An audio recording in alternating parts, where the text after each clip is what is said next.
on our radar because it's expensive and it's happening at Las Vegas, the fancy city.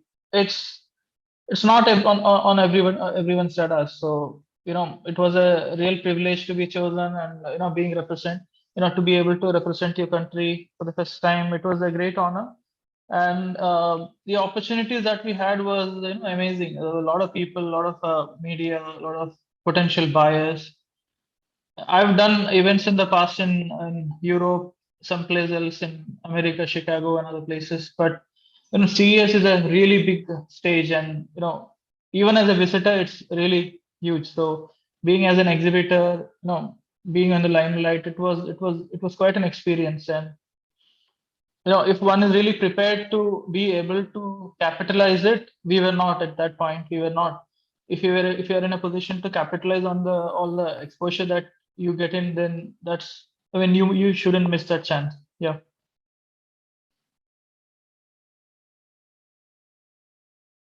Yeah, so it's really great for the foundation to take that initiative, because I mean nobody else does that. It's a lot of money, it's a lot of headache for the organizers to get all the pieces together. So it was, I mean, I was really fortunate to be a part of that first outing.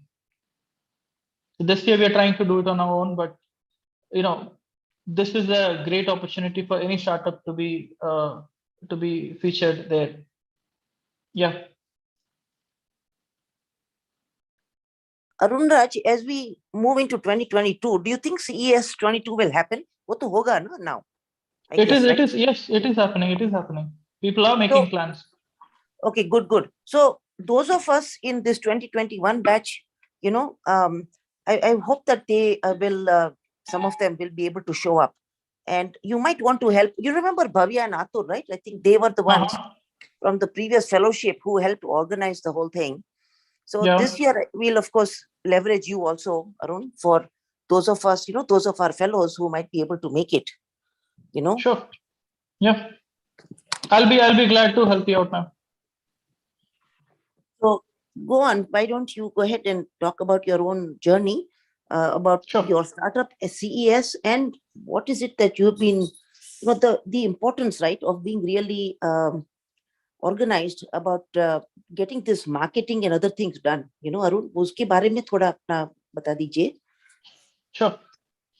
All right. So I'll rather get started with my scheme of things. I don't have a really elaborate thing, so I'll get started with that and come to the journey in a bit. Yeah. So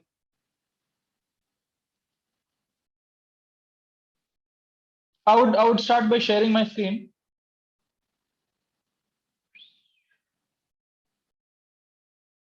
Oh. Organizers, can you give me the share access? Shravan?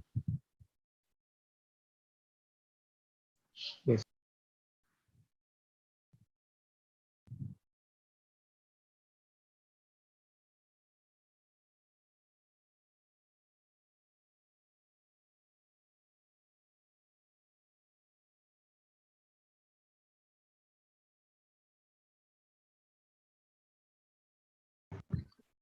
Arun, try once more.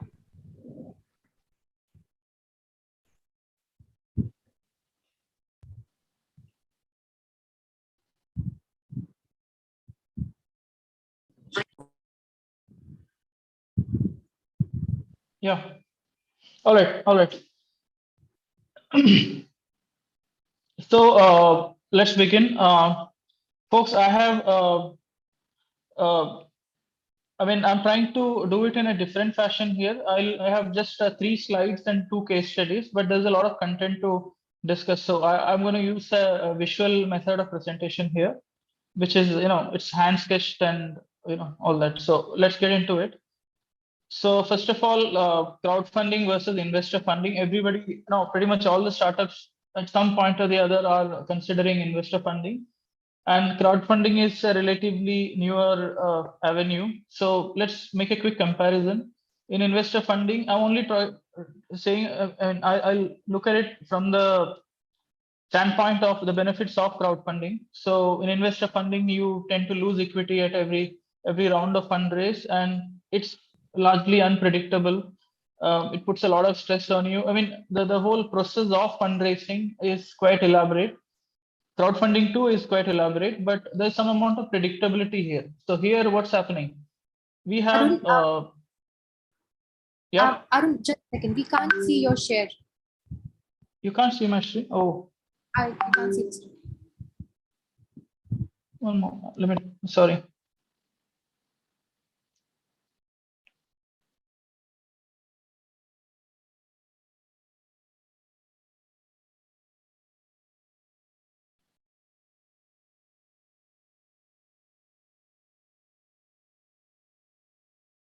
Can you see this? Hello? Not yet. Ah,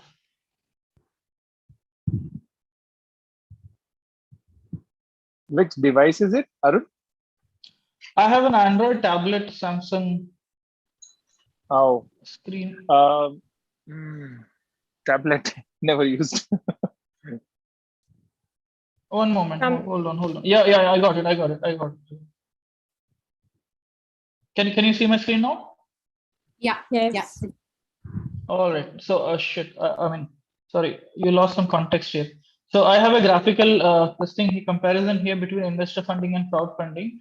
So I was here at crowdfunding. You're not losing any equity. You're actually gaining pre-orders against a product to be shipped, right? It's a mandate that a product has to be shipped. So all your SaaS products, software and apps, they don't fall under this. Can you see my screen now? Yes, it's visible. Sure. Okay, thanks. So the second benefit is your idea is validated and your product market fit is clear because real people are buying it. And that data is going to be extremely valuable at some point if you again go back to investors or do something on your own. I mean, this validation of crowdfunding is extremely, it's well regarded. Your early adopters, they are called backers. Okay, so early adopters, they become your ambassadors. You're always, they take pride in your product and being your backer. So they become your ambassador. Plus, you get a lot of visibility from media, from influencers, from investors. Also, you get a lot of B2B inquiries if you have a decent campaign. So these are the benefits of crowdfunding. Let me quickly jump and show you another a case study.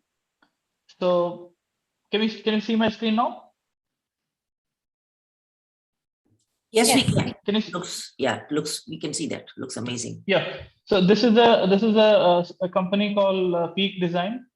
So from 2011 to 2020, almost every year they have launched a campaign, and you can see how successively they are able to raise bigger, launch better products. If you are in any metropolitan city in the Western world, you will see these backpacks. They are a standalone company. They say they don't have investors or anything. So this kind of growth is possible if you consistently make good products and shipping is very important. Yeah, so let's jump into my second slide. What are the two platforms that are available? You have Kickstarter and Indiegogo. There's no third option. Don't look at GoFundMe or any other platform. They are all meant for other causes. If you want to do hardware crowdfunding, these are the only places you got to be. Kickstarter is the older one of these. It has got bigger reach, bigger community, more traffic, and advertisers prefer this one mostly because you have better return on your ad spend. There's a lot of scrutiny before you launch, particularly if you're doing the first time.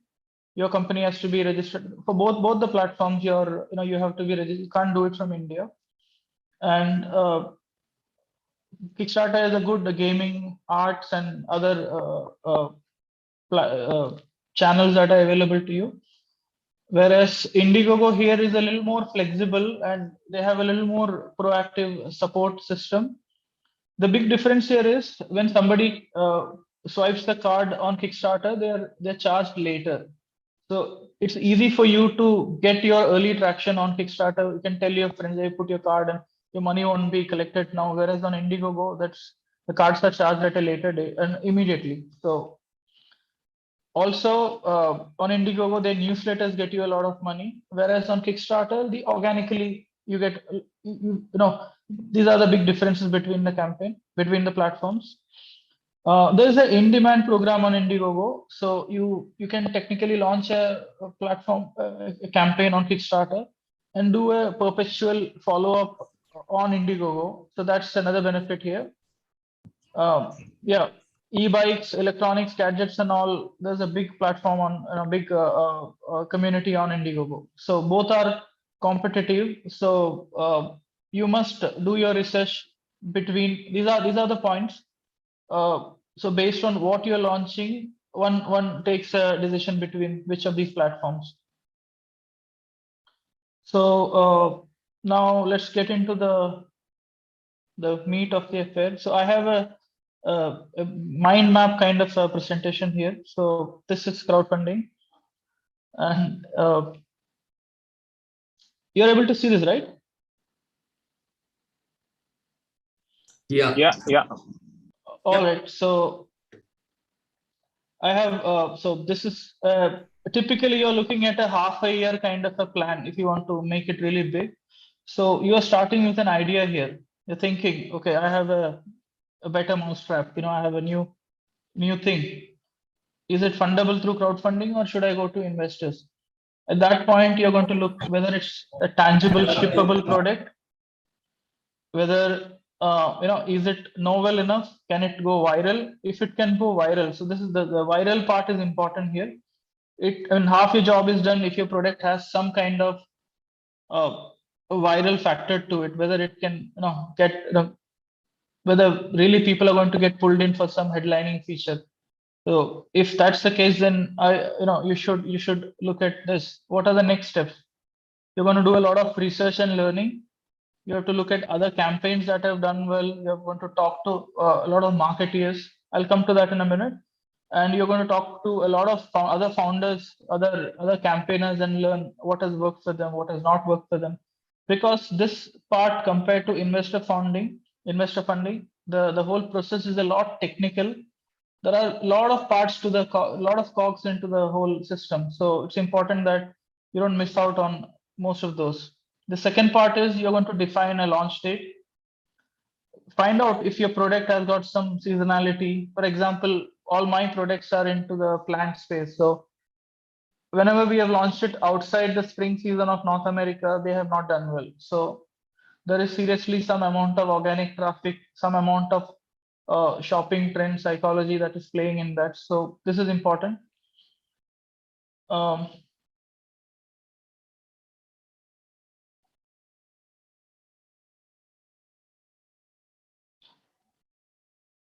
Yeah, then you're going to set some goals.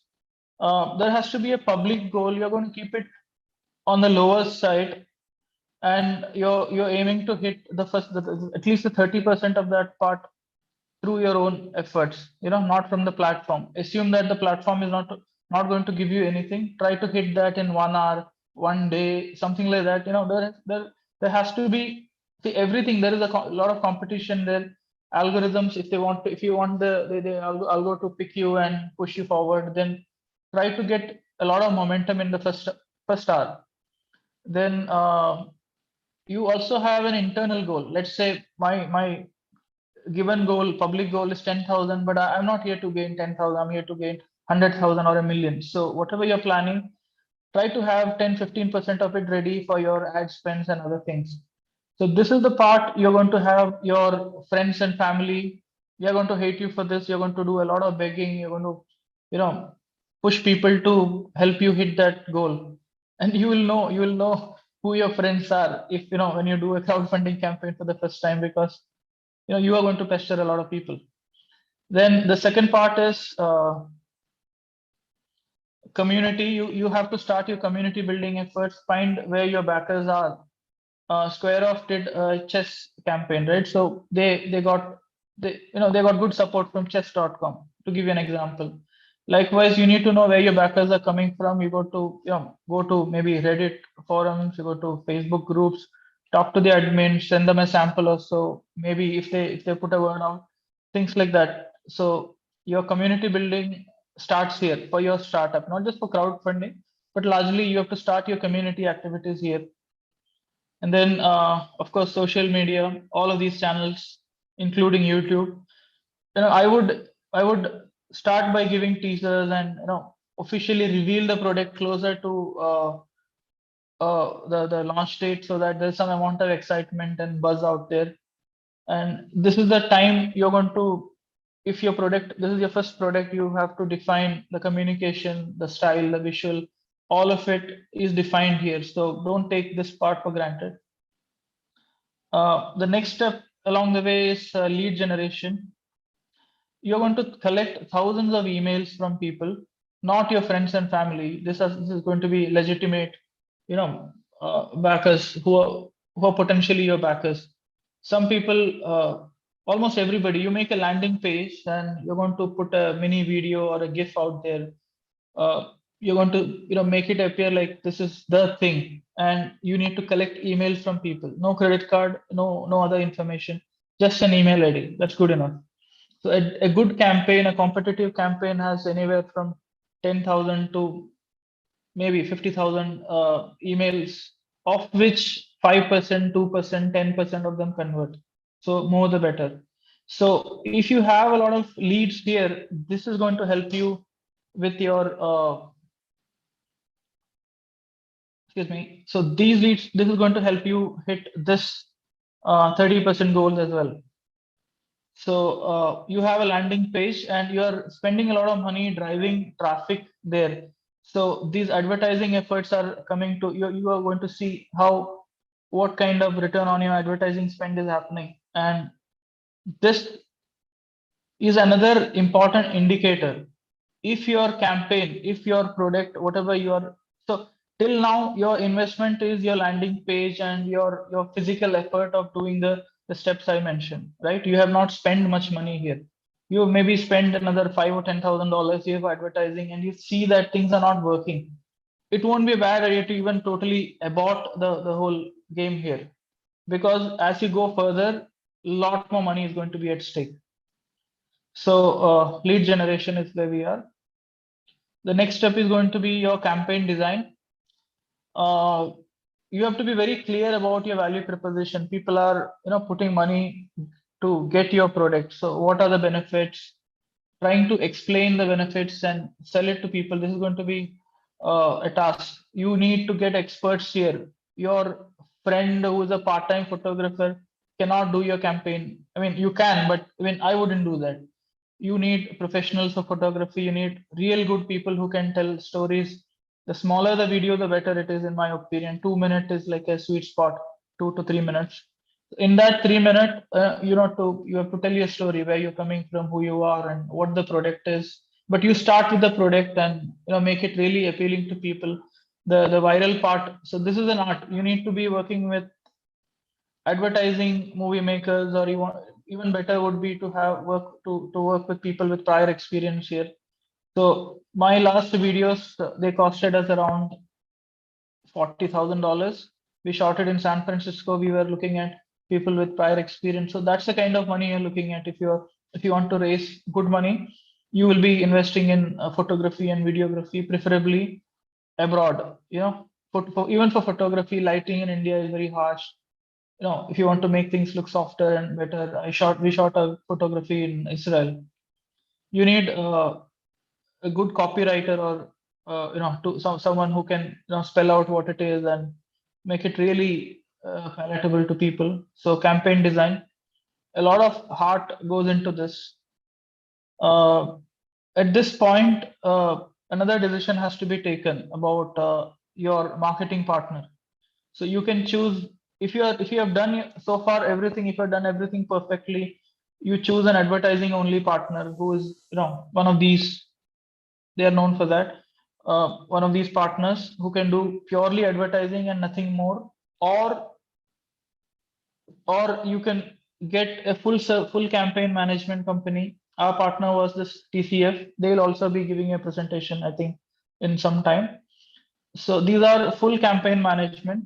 The thing is, they prefer to even do the lead generation. They'll even help you do your video at a cost. They'll do photography. The full campaign management company handles pretty much all of it, everything. So the decision here is whether to go with a full service company or an advertising only company. Advertising only costs you much lesser. Full service obviously will cost you much more. But Kickstarter is, I mean, crowdfunding is not Amazon, or it's not eBay or Etsy or any place. This is highly cutthroat, dog eat dog, a lot of competition, a lot of technicality. So working with a full campaign uh, partner is not a bad idea. So at that point, they should take care of these big channels. So these are the channels that are going to bring you money. A large part of it, the biggest part of it here is advertising. Advertising is not on newspapers or other conventional things. You're looking at Facebook, Instagram, Google. These are the channels you're looking at. And the word that is thrown around a lot here is ROAS. This is everything. So for every dollar that is spent, what is the multiplier? What is the multiplier you're getting back? Ideally 3 or 4, or if you have something like 1:10 kind of a ratio, 1:7, you can borrow money and put it into advertising because it makes sense.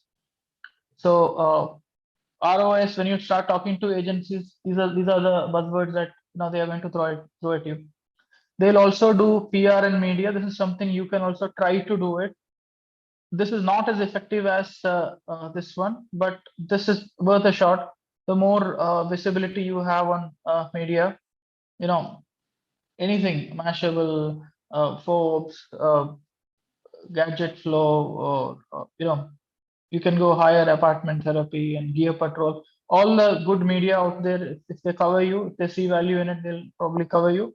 That can also give you a lot of pledges. There are a lot of newsletters, and not every newsletter helps. Like I mentioned earlier, Indiegogo and Kickstarter, they have their own newsletters that give you a lot of money. And then there are these specialized crowdfunding oriented newsletters, Product Hype, Backer Kit, Backer Land, a lot of newsletters, they get you a lot of pledges.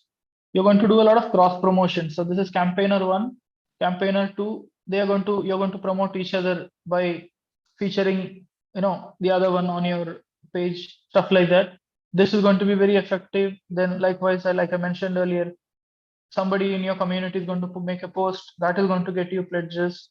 You have a celebrity friend or an Instagram influencer, somebody like that, they give you a shout out, that is going to get you something.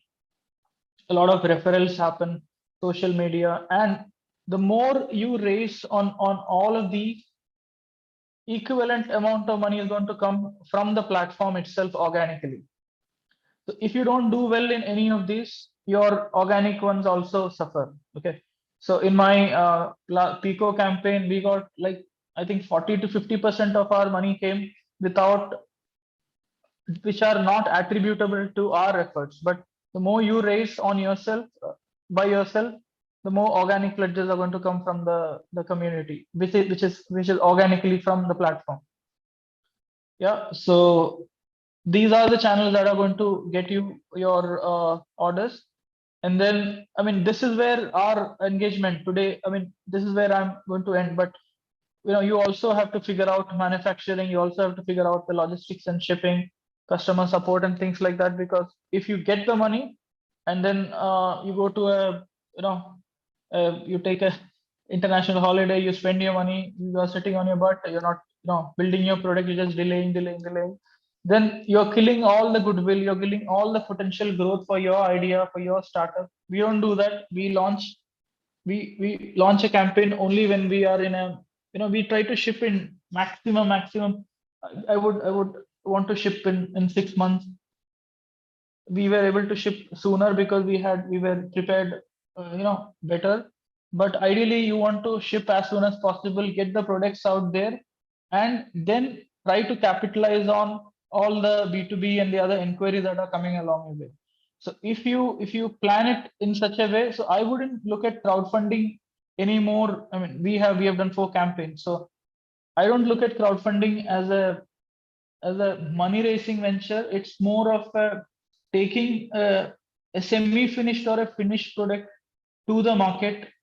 That is how we look at it. So if you do it, if you plan it like that, then this is like a springboard every year, or whenever you can. Every product gets a good boost, and the other doors are open. We always have inquiries for B2B retail. You wouldn't believe the kind of names that have reached out to us after a big campaign. So yeah, that's how you take advantage of this platform.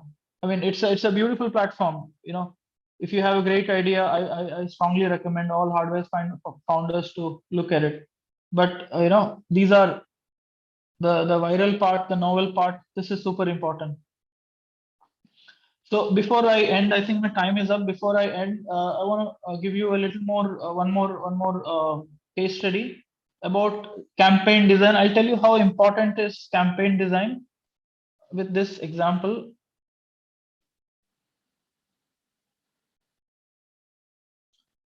This is a campaign which ran parallel to my campaign for Pico. They came in like in the last couple of weeks of our campaign. I would assume they took away at least 500,000 from our kitty because the campaign was super well designed. Let's take a look at this.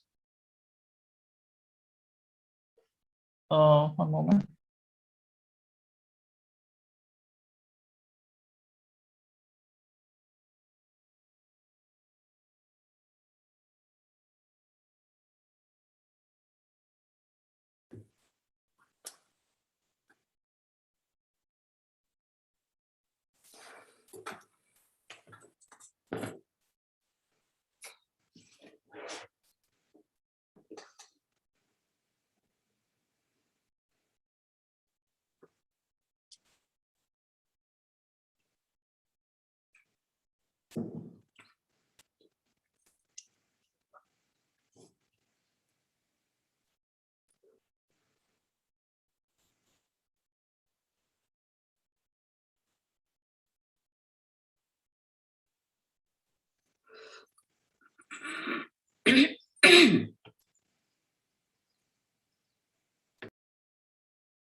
Arun, is this the campaign that was designed by TCF? No, the one that I just showed you, that's my Yeah. competitor's page. That they did that themselves. Beautiful though, lovely campaign. Okay, Yeah. we're going to take Q&A now. Okay, Yeah. go ahead, folks. Let's Yeah, start with hi. the que- Oh, okay. Yeah, yes, Anushka, go ahead. Okay, so I have a quick question. So you said ROS should be around 3 to 4. Generally, I've seen, like at least for my company ads, it starts with 1.2, 1.5 types, and after a threshold, it reaches 3, 4, 5. Do you have a threshold how much I can spend before it should be expected to reach 3 or 4? It's a technical question. The Arthur who's coming after me from the agency, he'll be better positioned to answer that. But the way I look at it, the better your value proposition, the quality of your assets that you're going to do, the quality of targeting you do. Again, if you are doing the targeting and if you're getting good numbers, that's great job. But when agency does it, agency is not going to show the ads to everybody out there. They're going to show it to select group of people who are frequently crowdfunding, and also they're going to have better return on ad spend. Yeah, so it's a game. I mean, the whole science behind this is this ROI, ROS. So the more you game it, the better. I mean, this is the essence, the crux behind the campaign is this. If you are able to have a few ads that can give you great ROIs, then you don't need to do pretty much anything. Just run the ads and you can make money. Arun, I have a question. Yeah. Why would you not, actually at some point, why would you not start a company, right? that takes a whole bunch of startups from there onto these crowdfunding platforms. Why would you not teach a course, a masterclass on crowdfunding? Because it's so helpful. This is something that everybody desperately needs. People don't understand. It's not about taking a photo of that, gizmo that you created and just uploading it. Kickstarter campaign, to design a Kickstarter campaign is a good 3 to 6 months, right? Would you say? Yeah. Kickstarter is a mini economy. I mean, crowdfunding is a mini economy in itself. There are the sheer depth of companies who are out there to sell you some service or the other, an app or the other, or a newsletter or anything. Plus, it is a big economy. So which is why I shared the name of some of these agencies. So yeah, if you ask me why am I not doing it, I'm not a good teacher or any of it. I ran a product design company for about 10 years. We helped a lot of other, even you've seen Aether Scooter, right? I was part of development of that. My company was. So 3-4 years back, I think 5 years back, we shut down that company and started this startup. And this by itself, I mean, my son is now 6 years old. I have not seen him grow up, like other people have, because startup sucks away. So I mean, I lost all my hair. I'm only 34, 35. I think. So it sucks away so much of your time and energy. I know it does. It is so true. But you know what? You become listen. You must let your son must also know, Arun, that you are you are creating a role model for many young folks to follow and to learn from. And it's so energizing to see that you put in so much. I have never seen anybody putting in this much time and effort. Flying to Israel, flying to Armenia, flying to all these different countries, figuring out कि कहाँ से ये सब करवाना है. It is not a joke. And I think actually the kind of knowledge that you hold, Arun, I feel that at some point you must try and, really, and let's talk about this offline, but I really want you to put this on some kind of a master class or something, or if nothing else, at least for our fellows to start with, ये अपने fellows का तो है ही. I think next year this might actually, energize some of our own fellows to be showcasing at Consumer Electronic Show, or if some might even make it to GITEX. GITEX is a bit too soon, but I think Alina had a question. Alina?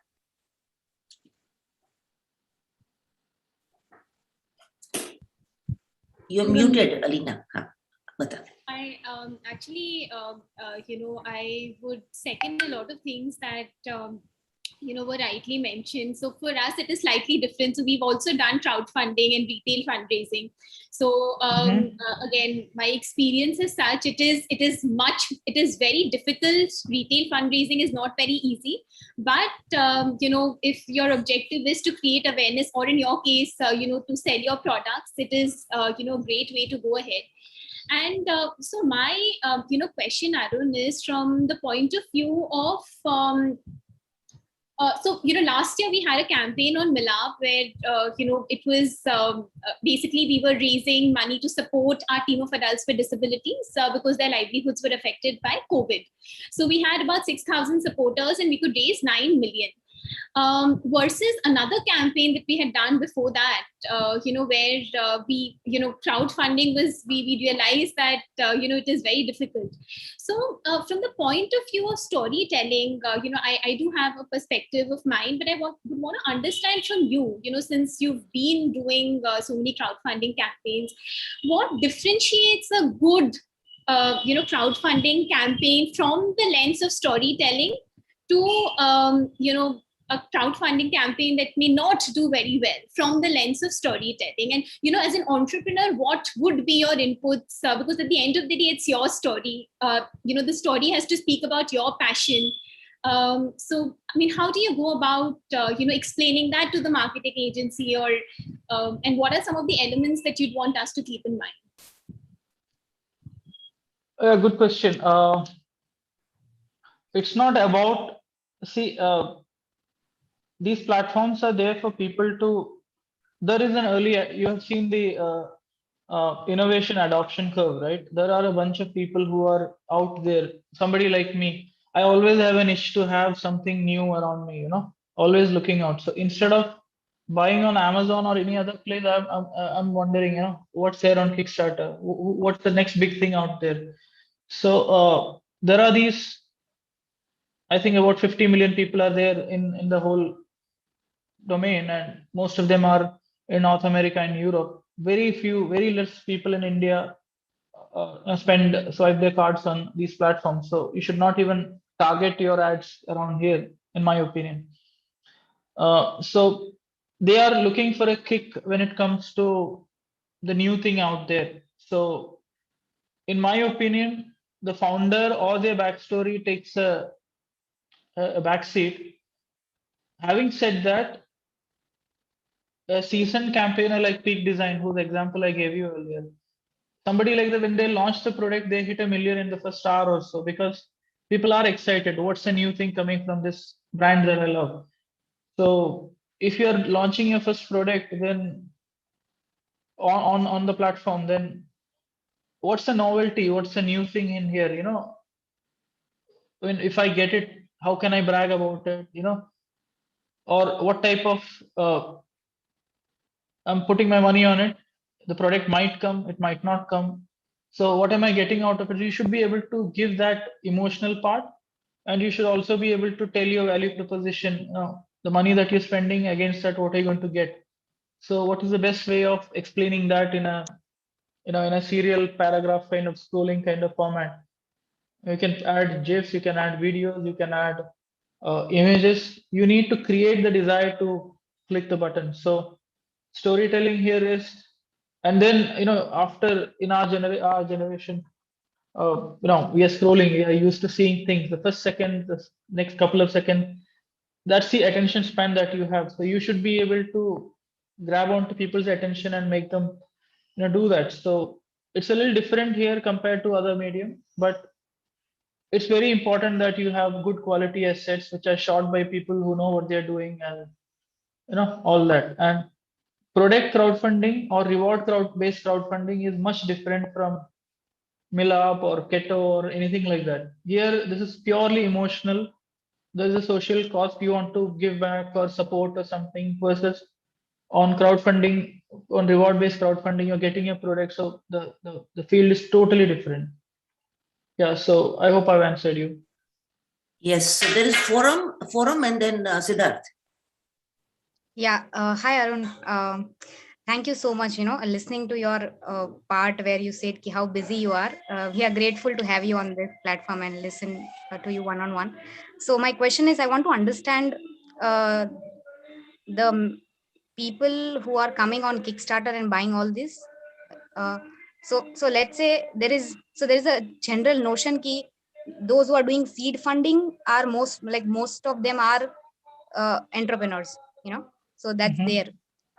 But I want to understand who are these people and just the mentality of these people who come on Kickstarter and buy stuff. So are these only, so why I'm asking this, because I also want to understand what kind of products are sold. Let's say are more technical products are sold, or more household items, or so the spectrum of these people who buy your product before it is ready. So what kind of mentality that spectrum has, and are they doing it out of goodwill, or I just want to understand that part. And are health products where more technicalities are involved, are they being sold, or they are just incremental innovation and all that? So that is one question. And I would love to connect, I would love to connect you with this Sanandan Sudhir in He is Ahmedabad. my friend. He is my close friend. Okay, very good. He's launching a product soon, and I'm helping him. Likewise, my next product, for the first time, we normally our products are designed by us, so our next product is being designed by them. So yeah, Okay. good that you mentioned. He's a great guy. Oh, congratulations, by the way. Thank you. I mean, actually, just one second, Forum. Arun, when you answer Forum's question, I also wanted you to talk about, are there NGOs also that are fundraising? Just talk about that also, okay? Forum just as a buyer from on Kickstarter, I tell you, it is emotional buying. Sometimes I see like a stupid little bicycle or some roller skates, and I end up buying it. I think it's impulse buying. वो भी थोड़ा होता रहता है. But Arun will tell us more about this. Thank you. Go on. Okay. Yeah, so there are no social causes on these platforms. That's not allowed. You have to. I'm here to talk only about reward-based crowdfunding, right? So there are no social causes. Every campaign that you're going to give money to, largely they have to ship you something. That shipping part is important. So GoFundMe, Keto, and there are other platforms which will help you, support somebody who has a tragedy of some sort or something. Those platforms exist, but reward-based crowdfundings are only about having to receive something against the money that you put in. Number one. Number two, the second part of the question was, what's the mentality? Like I said, these are the early adopters, the risk takers, the trailblazers of the world who have, I presume, some amount of disposable money. And this is important to understand that 70% of all campaigns fail. If I'm not wrong, I think I'm right. I hope. So they understand that although this guy is committing to ship my goods by holiday season, they assume that it won't. And for many a time, they even think that, this is an impulse buy. I'm buying it. It might not even ship. Almost all campaigns ship late. And many people who are successfully funded, even in millions, the second biggest campaign ever was Coolest Cooler. It raised about 13 point odd million. They never shipped. I think they shipped a few. So raising a lot of money is not a guarantee of being able to receive the goods. That's another side of it. So these are people who are early adopters and they want to take a risk with this product. I am one of them. I always get something, and I want to be able to get that product before other people, and I want to give a voice back in terms of, they ask us, how is the product? How, it's like beta testing or something. So we want to, likewise, when I launch a product, last year we shipped Pico, we shipped 50,000 units to 130 countries. I was happy at that point of time, but something inside me, the creator, it said we could make it better. We had a lot of we shipped it during lockdown in India, so you can imagine some part of what we did was illegal. So at that point, we had limitations getting some component from China, doing some things. But as soon as we were able to ship majority of it, we stopped. We talked to people. We understood what their feedback was. Somebody said this is too small. Somebody said I wanted a battery. So that's our loop back, which helped us design the next product called Pico Max. So yeah. Yeah. So that's the whole mentality. That's the whole psychology. Thank you. Siddharth? Thanks a lot. So Arun, a good one actually. And in fact, I am also planning quick charters soon. So quite a bit of pointers, and I would really be in touch with you to understand more. But in this, I wanted to ask you a question on your first campaign. You raised 100K, if I'm right. And how was that journey? Because now you have a good experience, but back then, you would have also struggled a lot. So if you can just highlight how did you go through that, and what's the key that I should take from that, so that my first campaign could at least raise 100K, if not more. My friend, you're going to embarrass me. I'm going to have tears in my eyes. So this is a big learning exercise, launching of this product out there. And compared to our last product, Pico, which is, do I have one here? Hold on.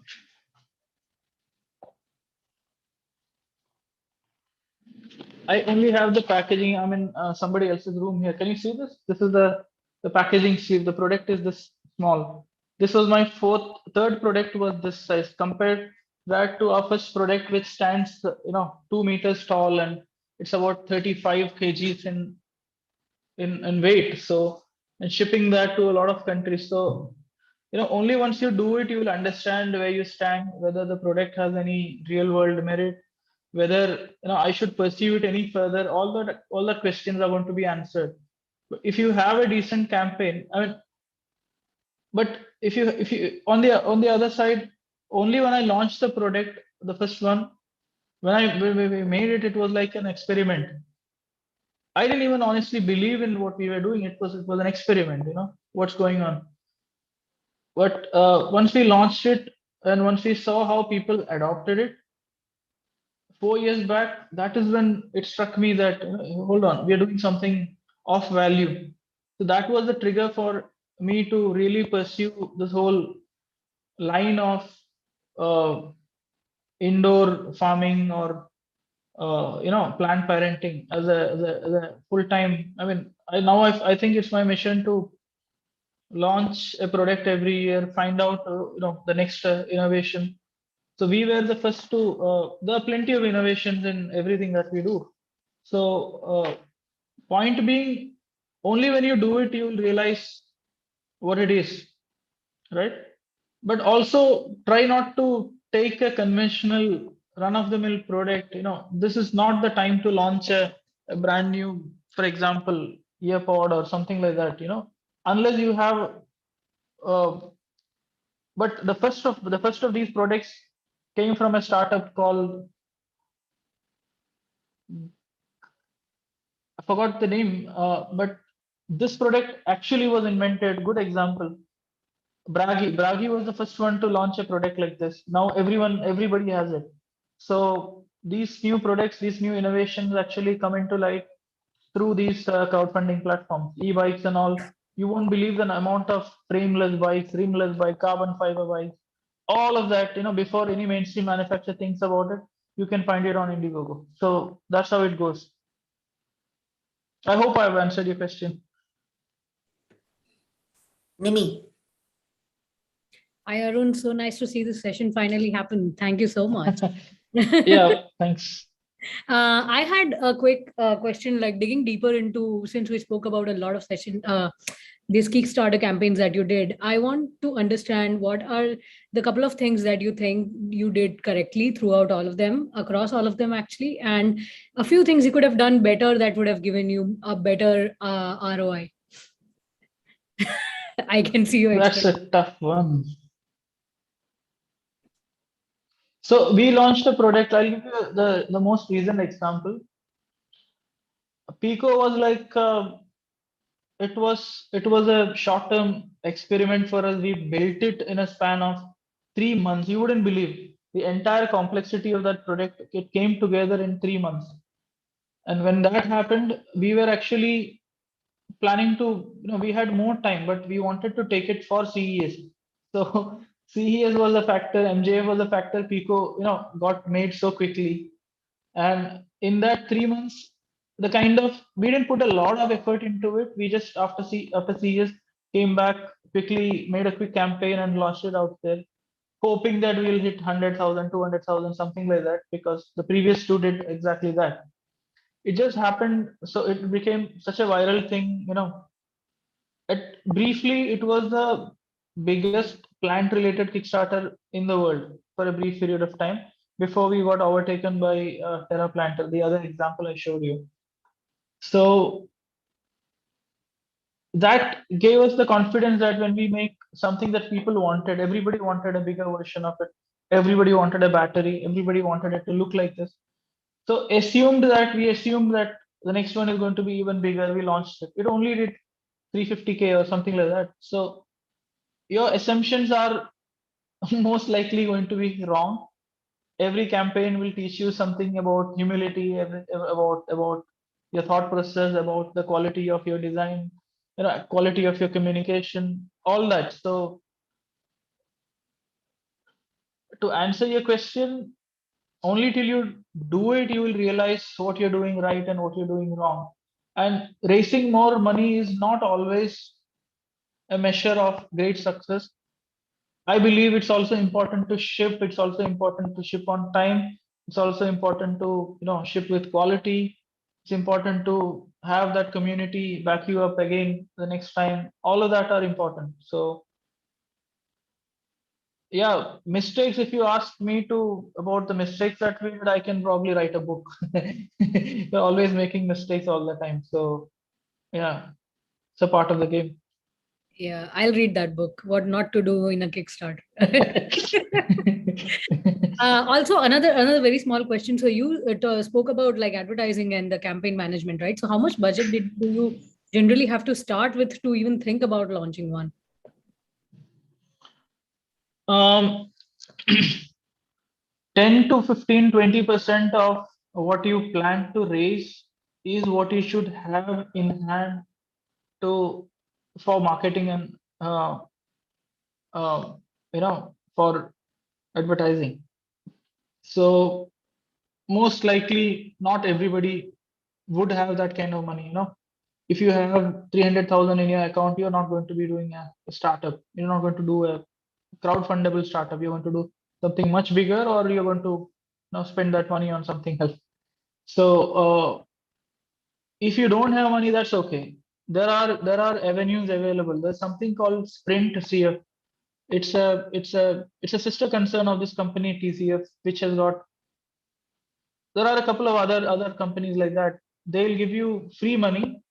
They'll not give you money. They'll give money to your advertising partners who are vetted by them, and no questions asked. No, if you hit your target and if they see, they'll do a interview with you.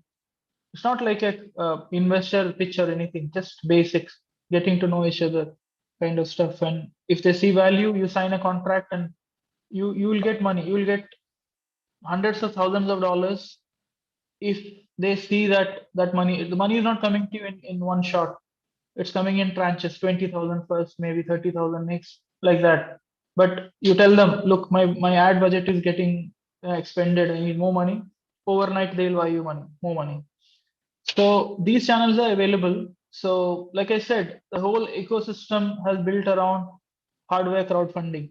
So to answer your question, to be very precise, you are looking at whatever let's say you want to raise 100,000, you should have 15,000 with you to spend on advertising. Yeah. Thank you.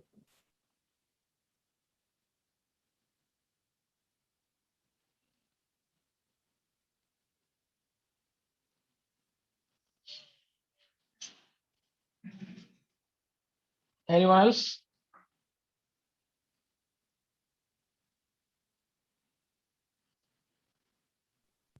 Any more questions, everyone?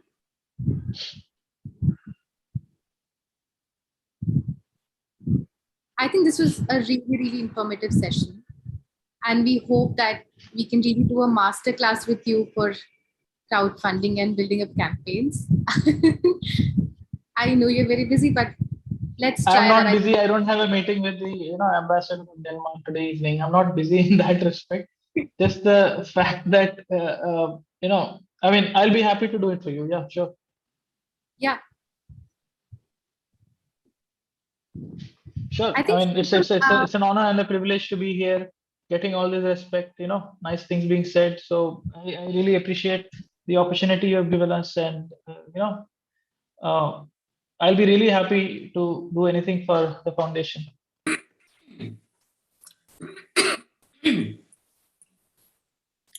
Arun, this was amazing. Thank you so much. And, I think there are, in fact, I think I need to do not a Kickstarter, but वो क्या बोलते हैं, total end-to-end campaign करना है मेरे को, for my own work and all that. And I should use some of these guys that you mentioned for storytelling, because we don't, the other day I met with Nimi, and Nimi was telling me that we don't tell our story properly, and as a result, we don't promote it on social media, this, that. And I think she is spot on. We need to do that. We absolutely need to do much more planning, organizing, and storytelling, so that things are lined up from the beginning, and we can, kind of promote the fellowship, promote our fellows, and things like that. But thank you so much. And Chandni, what is the next thing on the agenda? What time is Arthur coming from? By the way, Arun, thank you for introducing us to Arthur from Armenia. When is he coming? What time? In an hour? Yes, in an hour. I can't hear you, Chandni. In an hour. Can you hear me now? I can't hear you.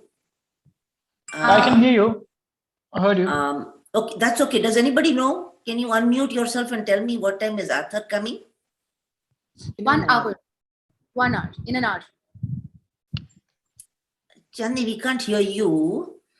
Oh, wait. She said it's in 1 hour. 1 hour from now. Oh, okay, good. Okay. All right. So we have 1 hour. So I have, as usual, we have, sometimes we have surprise guests also. Mm-hmm. So I'm going to introduce you guys to one of my favorite, tech minds out of Pakistan and San Francisco. And that's Heather Raza. And Heather had built a company many years from Lahore, had built a company called WorldCall many years ago, which he had taken to Pakistan in 1990s, I think. And then the company was acquired by another telco and, it ended up becoming a major infrastructure company in Pakistan. Heather is somebody who many of you know because you met him in 543 Center Drive in previous, fellowship meetings. So many of you know him, and but I just wanted to have him give us a little bit of his own background and tell you guys, especially because there are so many of you from Lahore. So it's a treat to have Biru here with us. So I'll start with Biru giving you guys a little intro about himself. Okay. All right. Go ahead, Biru.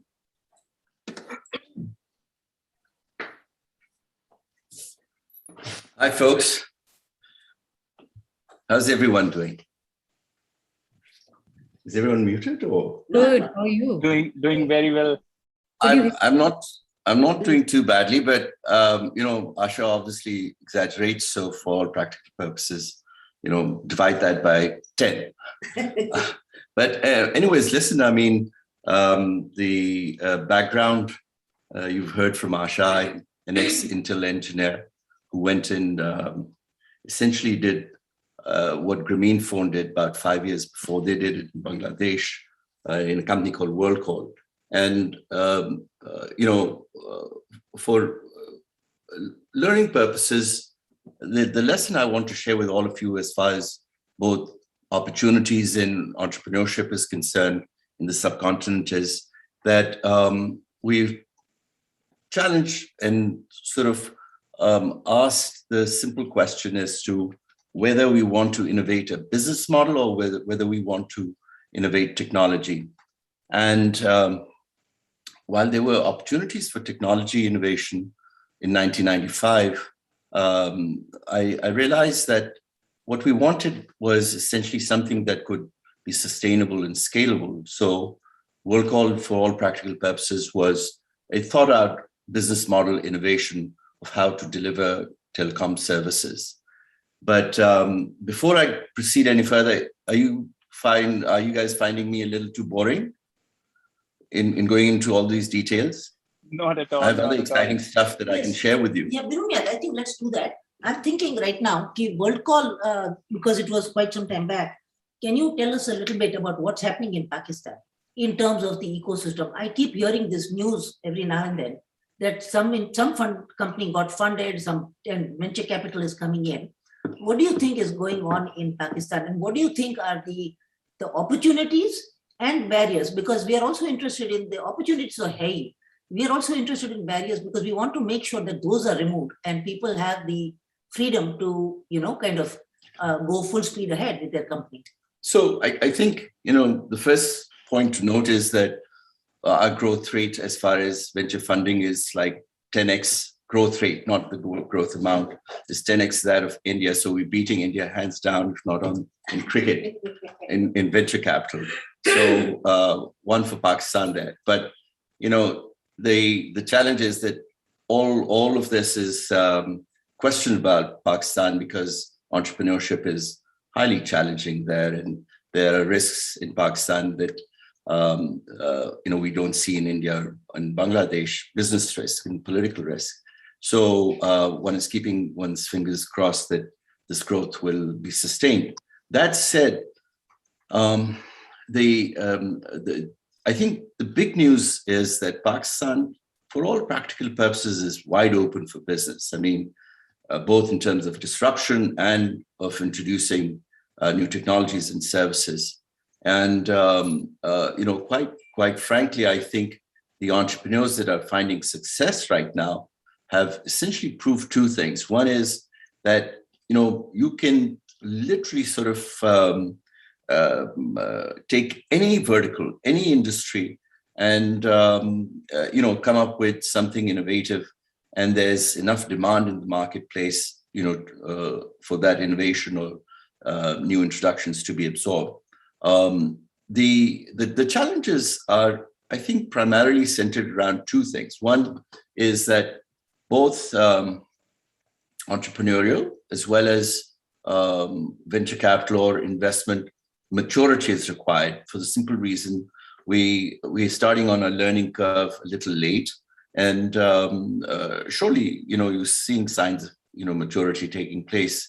But I think that's going to be the first challenge that both entrepreneurs will need to develop more skills in being able to guide their ventures or build their ventures with more sophisticated management and leadership, but at the same time create value in the value chain that they are participating in, with a lot more, let's say, expertise or depth of expertise, because that's essentially what Pakistan, or for that matter, any market rewards in a venture.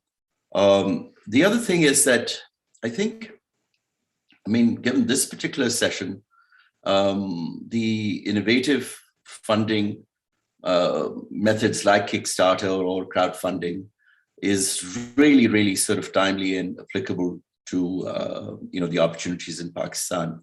And trust me, they're literally, when I look at this general markets or this investment segment, it's ideally suited for a country like Pakistan, both in terms of the entrepreneurs there being able to leverage the partners elsewhere, or in terms of coming up with just pure indigenization. I would like to share with you one of the key lessons that I have learned, which is that the thinking and the entrepreneurial mindset is a unique animal of in its own right, in the sense that the entrepreneurial mindset is in general one thing, but when it comes to specific markets or let's say countries, you have to really take that to the next level. And you've got to become a deep thinker, a hard thinker, asking tough questions, really being very analytical and knowing how to truly focus on creating value in the specific place of the value chain that you're participating in. To give you an example, my focus these days is virtual and more virtual. So virtual marketplaces, virtual currencies, virtual organizations, virtual reality, virtual services. And in that, what's close to my heart and where I'm sort of building most of my sort of professional asset is in health tech as well as in ed tech, where I am trying to sort of analyze and come up with solutions, both in health challenges in countries like North America, but also in the subcontinent. If you take the simple example of the challenge of healthcare delivery in the subcontinent, I think virtual healthcare delivery is probably, and I'm not talking telemedicine, I'm talking much more algorithmic based platforms for healthcare delivery, both timely and cost-effective healthcare delivery in countries like ours. And so if you get my drift, what I'm trying to share with all of you is that there's a huge opportunity for all of you to sort of look at how much of virtualization you guys can introduce, innovate, invent in India, Pakistan, Bangladesh, or our marketplaces. And the good thing about that is that there are going to be opportunities for the next 100 years, at least the next 100 years, for us to take virtualization from strength to strength to strength, from sophistication to more sophistication, and complexity to solving more complex problems, and so on and so forth. Whether it's health or in education, the challenges and the overall progression that will take, both in terms of providing real, hard solutions as well as practical real life services, would provide you with opportunities to innovate again and again and again for the market to be able to sort of reward you, both in terms of, let's say of success in your sustainable enterprises, but also in terms of acquisitions, for the simple reason because legacy enterprises will not be able to do what you entrepreneurs will be able to do. So look at virtualization in all aspects and dimensions, and trust me, I think a lot of you will find. I don't know why I'm saying this. I'm sure all of you guys know this much more than I do, but I thought I'd just please share my excitement with you. Just one last bit which I'd like to share is that in education, as we've sort of, education as we know it, even in its digitization, has a model that I think is probably easily about 200 years old, whereas the mind that we have is essentially sort of reaching out much further out than what all our institutions have been able to provide. So whether you look at the initiative by Google or with other virtual services, there is so much excitement, in my opinion, that awaits all of us in being able to sort of participate in innovating education. So there's curriculum education, of which I think very little. It is necessary, but it is very elementary. But then there's this advanced education, which allows you to take your mind to the nth level and come up with applications that truly solve our problems at scale and sustainability that we have never seen before. And that's generally the realm of entrepreneurs and scholars and inventors, rather than institution or people who are institutionalized, or not institutionalized, but who work for institutions, educational institutions. So EdTech, again, and that too in the virtual realm, is very, very exciting. I don't know if probably sort of correct. I was just going to say that I think I've overstayed my invitation over here, but ask me some questions. Tough ones are better than easier ones. If I may, I would like to know questions as well. Hi, I would like to know a little bit more about your work into healthcare that you mentioned, because a couple of us are into the domain. So just want to know what's on your mind. Are you funding these initiatives, leading them? What are you working on, and so on and so forth? Thank you. So my only initiative has been around what is called knowledge graphs of healthcare delivery. So one of the big problems in the healthcare delivery value chain is medical knowledge, and it's medical knowledge of specific stakeholders in the value chain. So, at a very elementary level, even the emergency delivery system, like the ambulance or the ambulance staff, even they're part of the stakeholders in the overall delivery system. But you'll find that in our marketplaces, in our sort of health environments, in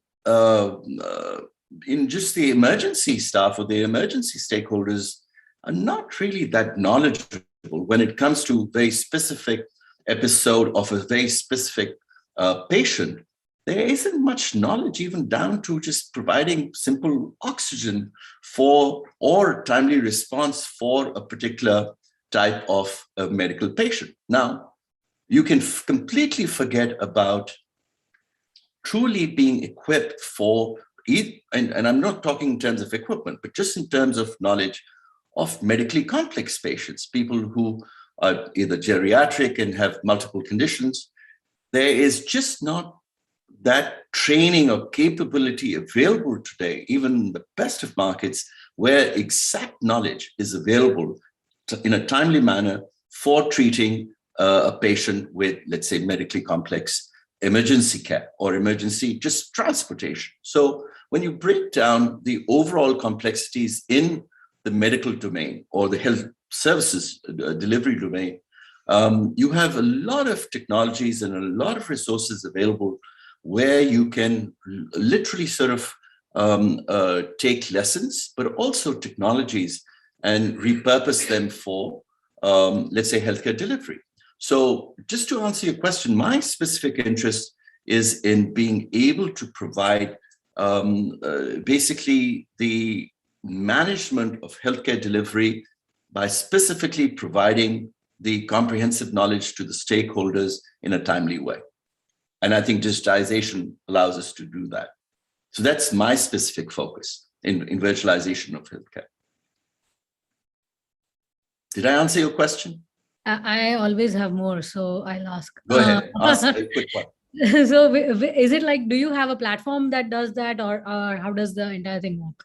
Correct. So I would direct you to Semantic Web, which is Tim Berners-Lee, greatest desire for the last 20 years to be able to take, the simple web and make it knowledge-specific web. So look at Semantic Web, and essentially the technology that I'm focused on is based on the standards as well as the construction of the Semantic Web applied to healthcare. Thank you. And just so that you know, we had done a venture about 20 years ago that successfully implemented the Semantic Web to network management of provisioning VoIP services, VPN services, network configuration, and stuff like that. So you just pressed a button and automatically you would get a VPN. More questions? Yes, thank you. Hi, Heather. Good to know of very deep, I would say, expertise. I've been writing and writing, the whole page actually got filled. So my question actually is around, I have two questions. First of all, you mentioned a very important point about this scale and sustainability. Do you have any example of this sort, like where you mentioned like we have to do things at scale and they should be sustainable in, you touched upon this two topics. Can you recall like this thing? So let me give you, two examples, one which has been very successful and one which has had unforeseen challenges, and they had to sort of one way or another sort of, I would say, relearn their overall business and then come up with solutions to that. So, but let me just rephrase your question. You asked, what are the skills that are required for understanding scalability and sustainability? Actually, I forgot to write the context, but I just picked these words and I've written it. Like you touched while you were in the flow, you mentioned it like things has to be done at scale and they has to be sustainable. So you touched upon it. So I was interested in this, like, okay, you can forgo about this. So take, no, Vikas, I mean, let's just focus on it and I'll give you a quick answer in a minute. If you take it Ola Rooms, right? Ola Rooms was a fantastic innovation in terms of adding some very pertinent value to the hospitality industries, but they could not foresee that the pandemic was going to come and really disrupt their business, right? So there was the question of sustainability, which to begin with, Ola Rooms, I think did an extremely good job. And then there was scale, which, I mean, the absolute world leaders in being able to scale. And they really thought out and executed on their overall business plan and, reap tons of benefit. But when the pandemic hit, the whole thing started coming, breaking up, and they had to sort of apply new lessons to making it at least sustainable. I mean, they had to compromise or sacrifice some areas where scale was concerned, but then, there was areas that they successfully were able to then, address sustainability with. And now, they're back to doing sort of back on track with their growth. Yeah. And my second question, Heather, was around this virtual thing which you mentioned. It touched me because I come from blockchain environment. So I am actually a proponent of, let's say, virtual organization and stuff, and we are pushing in those direction. So have you yourself actually given a thought to these virtual organizations, which are known as decentralized autonomous organization? Are you guys? Right. So I'm putting together a venture around NFT mining so that, you, without deep knowledge of NFT mining, minting, you're able to leverage the overall DAO to mint very specific asset for your particular business, irrespective of what that business is. And two, you shouldn't have to code. You should have to only model your business. And it should be able to graphically put it all together for you in a very accountable, in a very auditable way, so that whether you want to do code audit or whether you want to do business accountability within your own enterprise or with your partners, or for that matter, regulatory bodies, you should be able to do it through that automation, as far as NFT minting is concerned. Well, thank you. Any other questions? You guys can ask me non-business questions as well. I was wondering, guys, if we can get a quick introduction from our Pakistan fellows, because, for a change, we have somebody from Lahore. So it's such a treat that we have Biru here. Do the guys there want to give us a quick two-line intro about what you're doing? Hey, Pakistanis, speak up. Yeah. Hi. We have Kashaf, Suja, and Umar here. Yes, hi. Okay, hi, Umar. So, Umar, why don't you start? Because I haven't heard you talking before. So tell us, Kash, I know what he's doing. Umar, you start.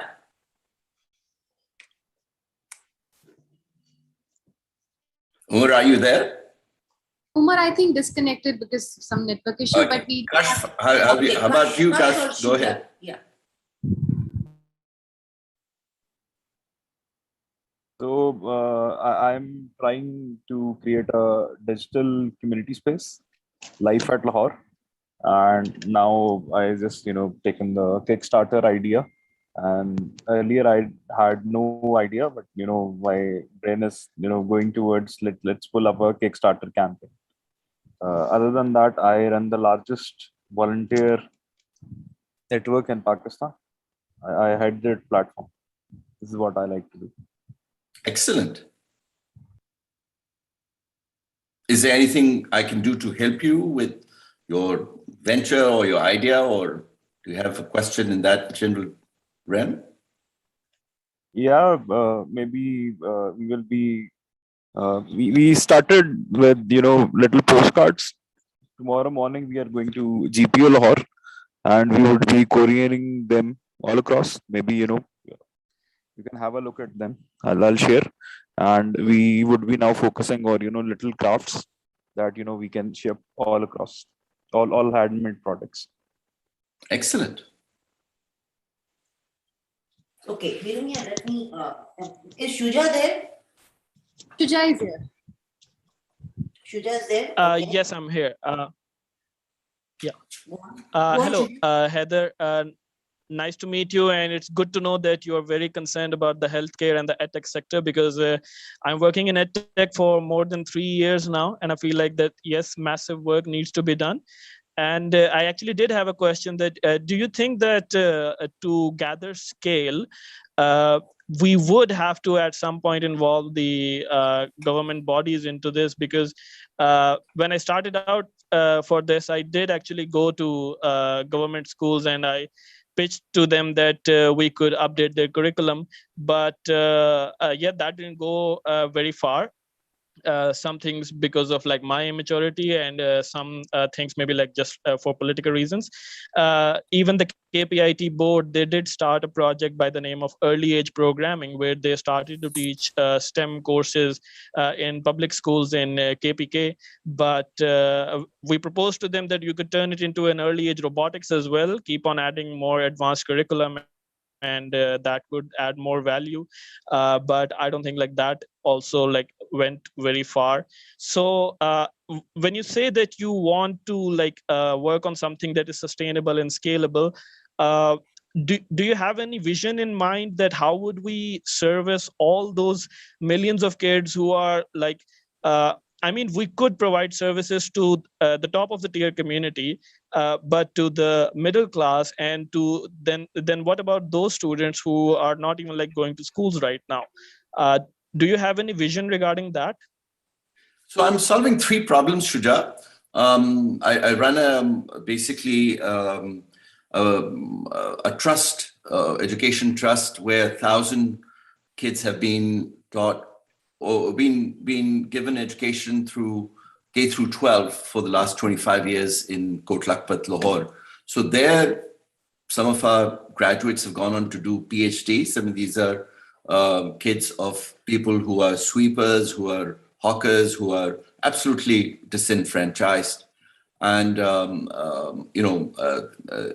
the graduates have ended up becoming professionals in their own rights, from software engineers to graphic designers. One kid out of Punjab University is doing aerospace engineering. Another kid in Rutgers is doing a PhD in microbiology, and so on and so forth. So the problem is threefold. One is financial, one for sustainability and scalability, where I'm just focused on a solution where we're not given any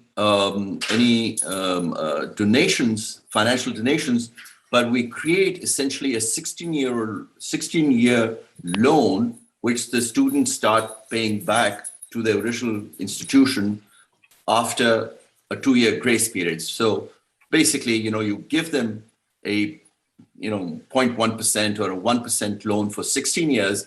Our total education delivery cost per student at the school is $300 a year. So you're talking about, let's say, $5,000 or $4,000 for 12 years plus the 4 years for their colleges. So the idea is that they take that as a loan, and while there might be a lot of defaults or failure to return the loan, the idea is to make them responsible to pay that money back once they start earning, 2 years after they have entered the job market. So this is, for example, one area where I'm trying to put together, essentially, for all of you also to contribute and feel good that, look, you're not really giving charity, but you're contributing and being an integral part of somebody's overall educational empowerment. The second area where I'm basically trying to sort of do something very, very simple and tangible is that instead of the children coming to the school, can the school go to them?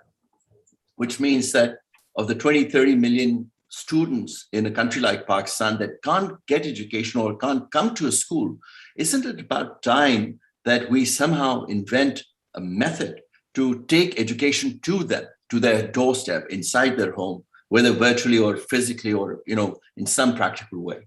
And I'll be more than happy to sort of share with you, my document on that in about a month's time. But that is, in my opinion, a second solution. It's about time that the school goes to them rather than they come to school.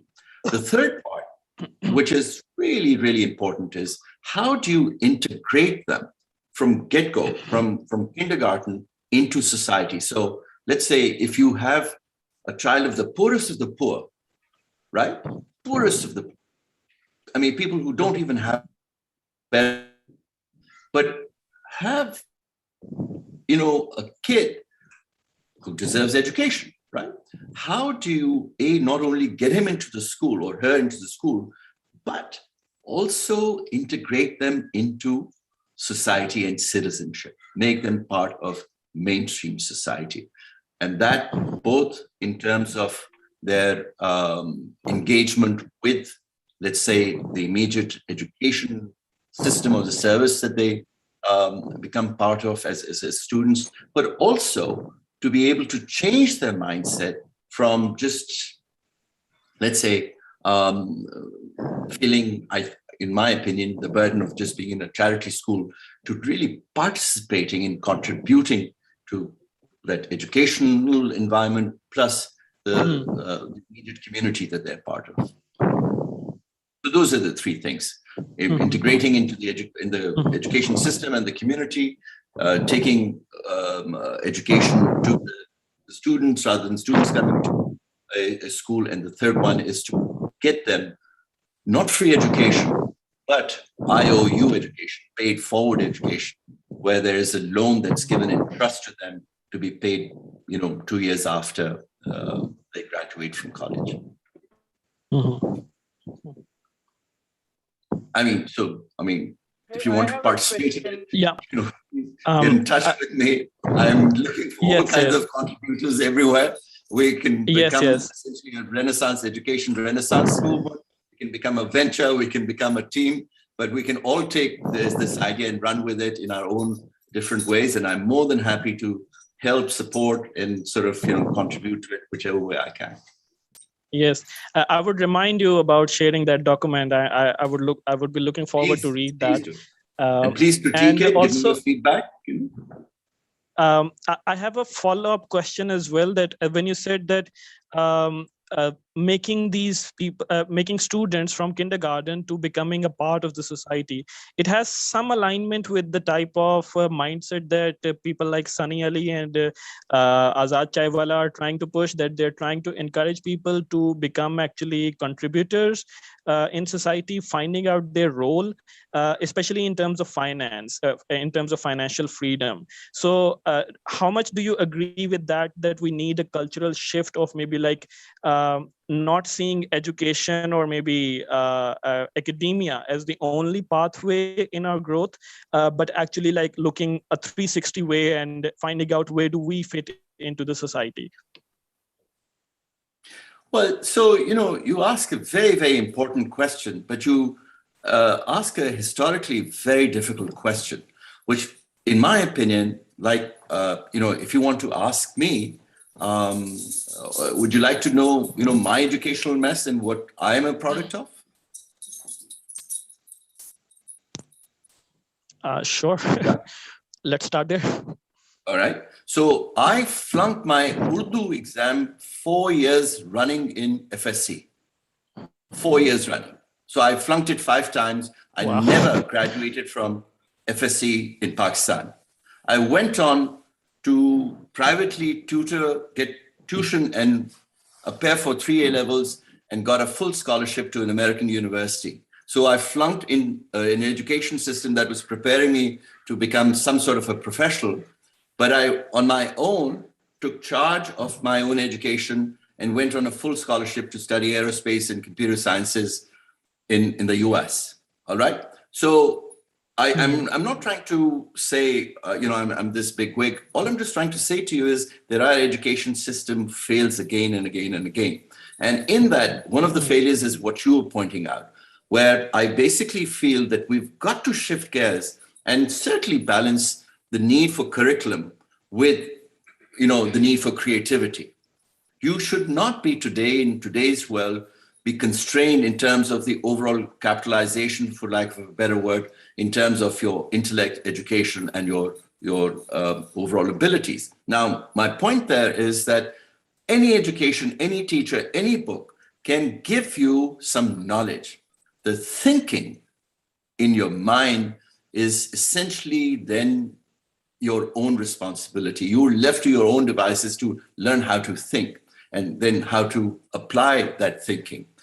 We need education today at that particular level of where we can, go from a classic just a knowledge dump to, creative and constructive thinking abilities. Now, those are tools.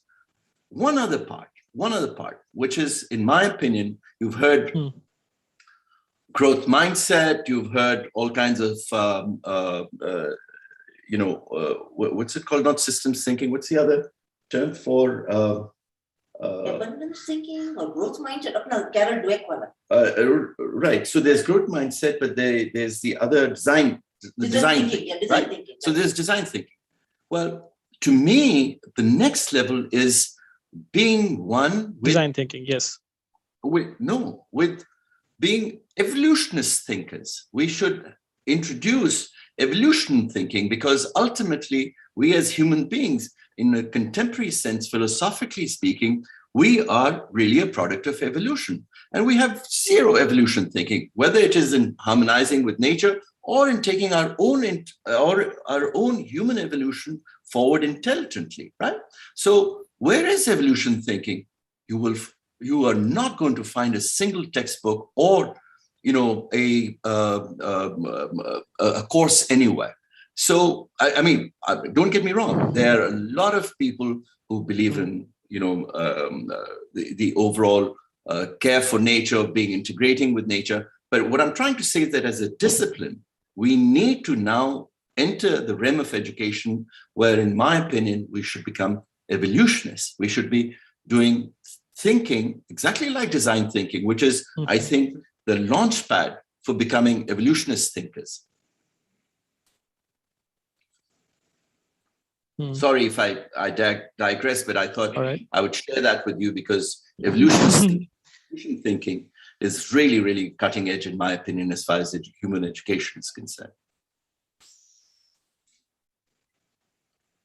No, thank you for sharing your thoughts on this. And just to finally wind up and connect you to someone else, that I think I was cutting off, but maybe you mentioned a little part about taking the ownership of your learning. So I think Abhijit has he's an RCF fellow over here from India. He has really understood that concept, and he is working on a project. I think Abhijit can introduce it much better. That he's working on giving the ownership of learning to the students. So maybe that is a system that maybe we could look into, that maybe could be replicated on scale and would be a way forward. Excellent. Okay, I was conveniently thinking I'm not speaking today. So, hi, it's nice to meet you. Hi, Abhijit. And thanks. Hi. I mean, I'm not so worried about scale, honestly. If I get the opportunity to work together with our friends from Pakistan to even try it once, just one learning space in Pakistan where we create these things called NOOCs, or self-learning spaces, where it's not just children, but even young people, adults and older people who get all together and they decide what is it that they would like to learn. And they create their own sort of educational journey. Of course, it sort of looks like a makerspace. It has tools and materials and computers and internet and so on. But different people do different things. If somebody wants to become a rapper, they don't have to wait until they finish graduation. They can do it now. If they so like to make art, then that's today. If they would like to build a drone, that's also right now. So we've been able to create these NOOCs in several parts of India, even in Bangladesh and Rwanda, Uganda, Zimbabwe, and some places, yeah. But yeah, would love to have figure it out if we, once we could try it out in Pakistan and see if that works there, and maybe the rest of the people around there who like the idea can then take it forward and take it and grow with it. So yeah, that's a little bit. Abhijit, that's wonderful. And two, I commit to you, I'm more than happy to sort of make sure that we trial or, deploy it in as many locations as you can support. I mean, I can make you that commitment that we will deploy it in the institutions that I have access to, or, under their supervision or with their ownership. Happy to do that. I think that'll be great. That'll be fantastic. And give you any other help that you need in terms of expanding, this great effort of yours. Why not? I think I would love to talk to you more about this. So anytime. maybe I'm afterwards, easily accessible. I can. Yeah, great. Thank you so much. Not My very pleasure. expected. Thank you for asking that question. Thank you. All right. So I think I've bored all of you enough. I've sort of been, yapping, and for all practical purposes, again, divide by 10 anything that Asha tells you about me. I'm a major disaster, but along the way, I've learned a tremendous amount of lessons that I can share with all of you. All right, should I sign off? Excellent. Thank you so much, all of you. Viru. That was so nice. That was a wonderful, So glad session. Yeah. All right. Good luck to all of you. We can continue the conversation on WhatsApp as well. Yeah, I'll send an intro to Birumia to all of you, and we can go from there. Okay, so today this Kickstarter event, I think, was is something that you guys need to really take good notes on. And I have a couple of housekeeping things that I wanted to speak about before Arthur comes on board. Arthur comes in what, 20 minutes, Chandni? Yeah, just 20 minutes. So remember, Arthur and his group in Armenia is the one that created the campaign for Arun Raj, I think. So that's a very good person to know. And Arun can tell us, he will introduce, to Arthur to us. So he can tell us a little bit more about that. But I think that connection is extremely important. And I wanted to, while we have a few minutes, I wanted to ask you guys, I'm thinking 2022 fellowship. I don't think I will do a new batch. I think it should be just you guys. So I'm thinking that, next in 2022, when the TiCon happens, it will be great if you guys get your visas and everything sorted out by May. I think May 1st or 2nd week is when TiCon is happening. And I think you should come in person in May. And we'll, of course, take care of your travel and stay. But I think it'll be it's important for each batch to be here in person. So I think we'll have to, I'm assuming most people have a visa. If not, it's not a passport. If not, it's not a big deal. Get a passport and get a visa. And, I think as much as we can, I think it's important to be there in person for a few things. CES is something that's critical. I actually think that those of you who have product companies, hardware product companies, for consumer electronic show, Johanna, that I think is pretty critical. And I know that, Raghav and Arun and a whole bunch of people were there last time when we hosted the India Pavilion. And Usme,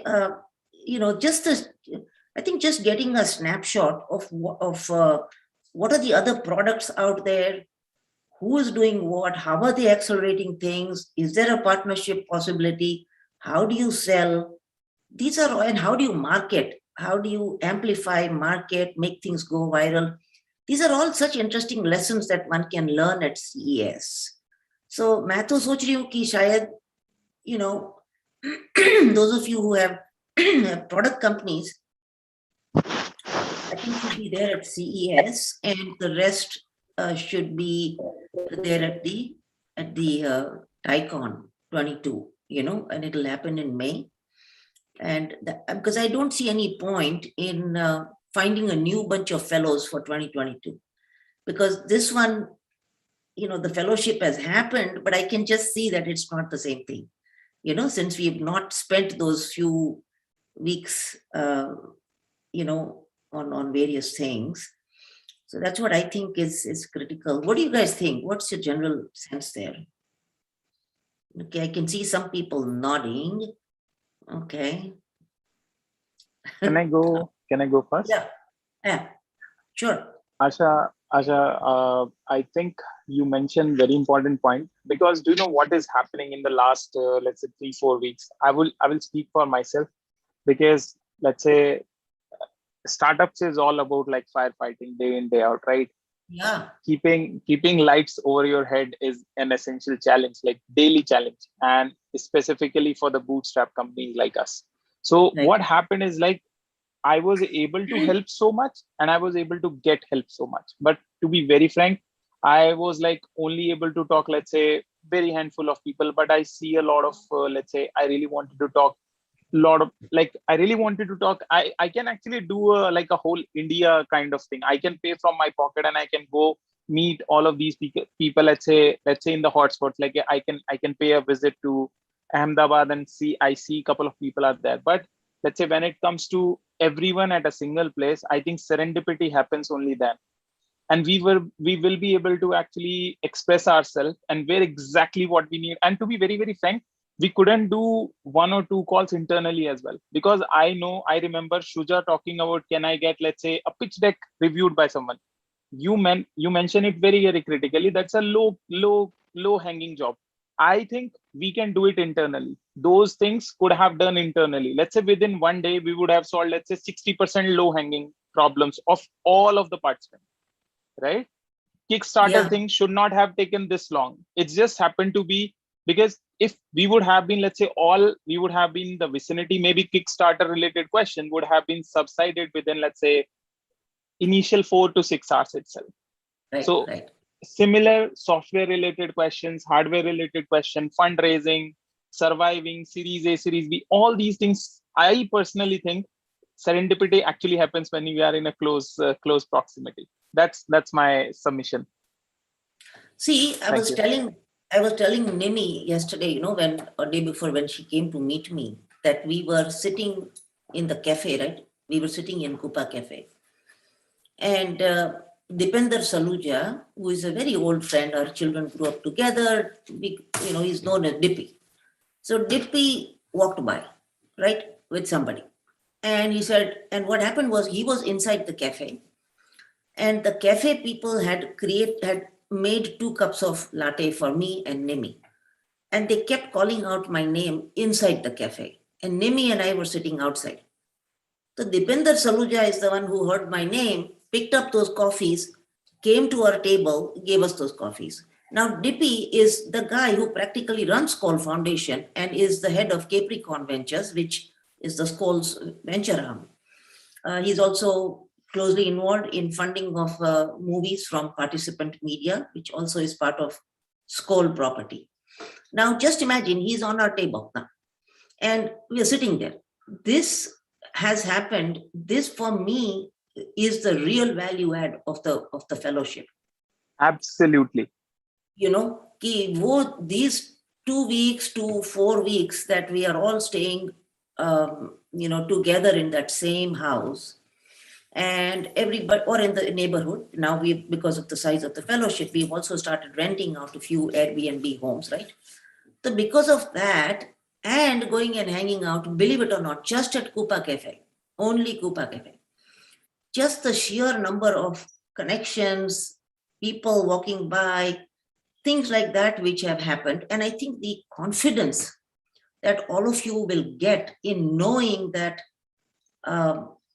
we went to somebody's XYZ's house for a Diwali party, or we went to XYZ's house for a Halloween party.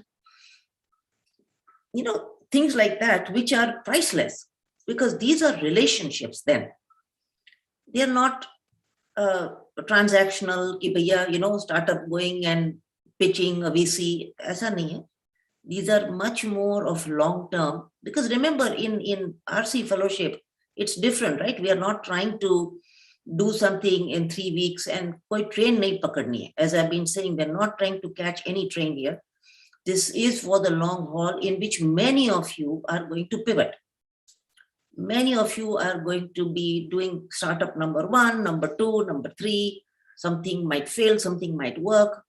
But in the process, we will be developing these long-term relationships with people like Arun Raj and various other people that you are Jack Hiddery and all these guys. Right? For example, if you are in New York City, what's there to stop you from having a cup of coffee with Jack Hiddery? He will meet you because he's been with you then in person. He arrives next week into San Francisco, right? So when he's in the Bay Area, whenever my fellows are here, he meets them.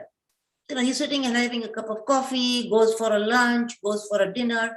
And these relationships are what are priceless. And that's what I think is something that I'm trying to provide through the fellowship, which is long-term relationships which will last us for 2 years. I also want to say another important thing, by the way, guys. I want you to now start thinking and adding value to the following situation, okay? I'd once gone to this consumer electronics show in Las Vegas, okay? And multiple pavilions were there. Chile Pavilion, France Pavilion, Azerbaijan Pavilion, Sudan Pavilion, okay? China Pavilion, UK Pavilion. Guess which one was missing? India. India. India Pavilion was missing. Itna bada desh, itna forward in tech and IT and electronics. Why are we missing? Why were we missing from the Consumer Electronics Show? So I came back to San Francisco and I called the Consul General. And I said, sir, Indian government has, let's say, 5,000 crores that it allocates, right, for startup activity. Of the 5,000 crores, can you guys not put in even 0.1 crore into sending some of our best hardware startups to Consumer Electronics Show? Why is it that we don't have an India Pavilion, right? Our government response was कि हाँ नहीं बात तो सही है कर लेंगे, definitely कर लेंगे. मैंने कहा ठीक है. I said, why don't we start with, you're sending me just some hardware startups and let's just see. वो बातें करते करते the government did not follow up or do anything, frankly. So what I did was our fellows, our RC fellows actually, Bhavya and Atur, I asked them, I said, you guys take charge of creating an India Pavilion at Consumer Electronics Show, okay? So they went and reserved a pavilion space, this, that. I mean, yes, there was a little cost to it, which was easy to do, by the way. But what was interesting is that it wasn't that difficult to put up the India Pavilion.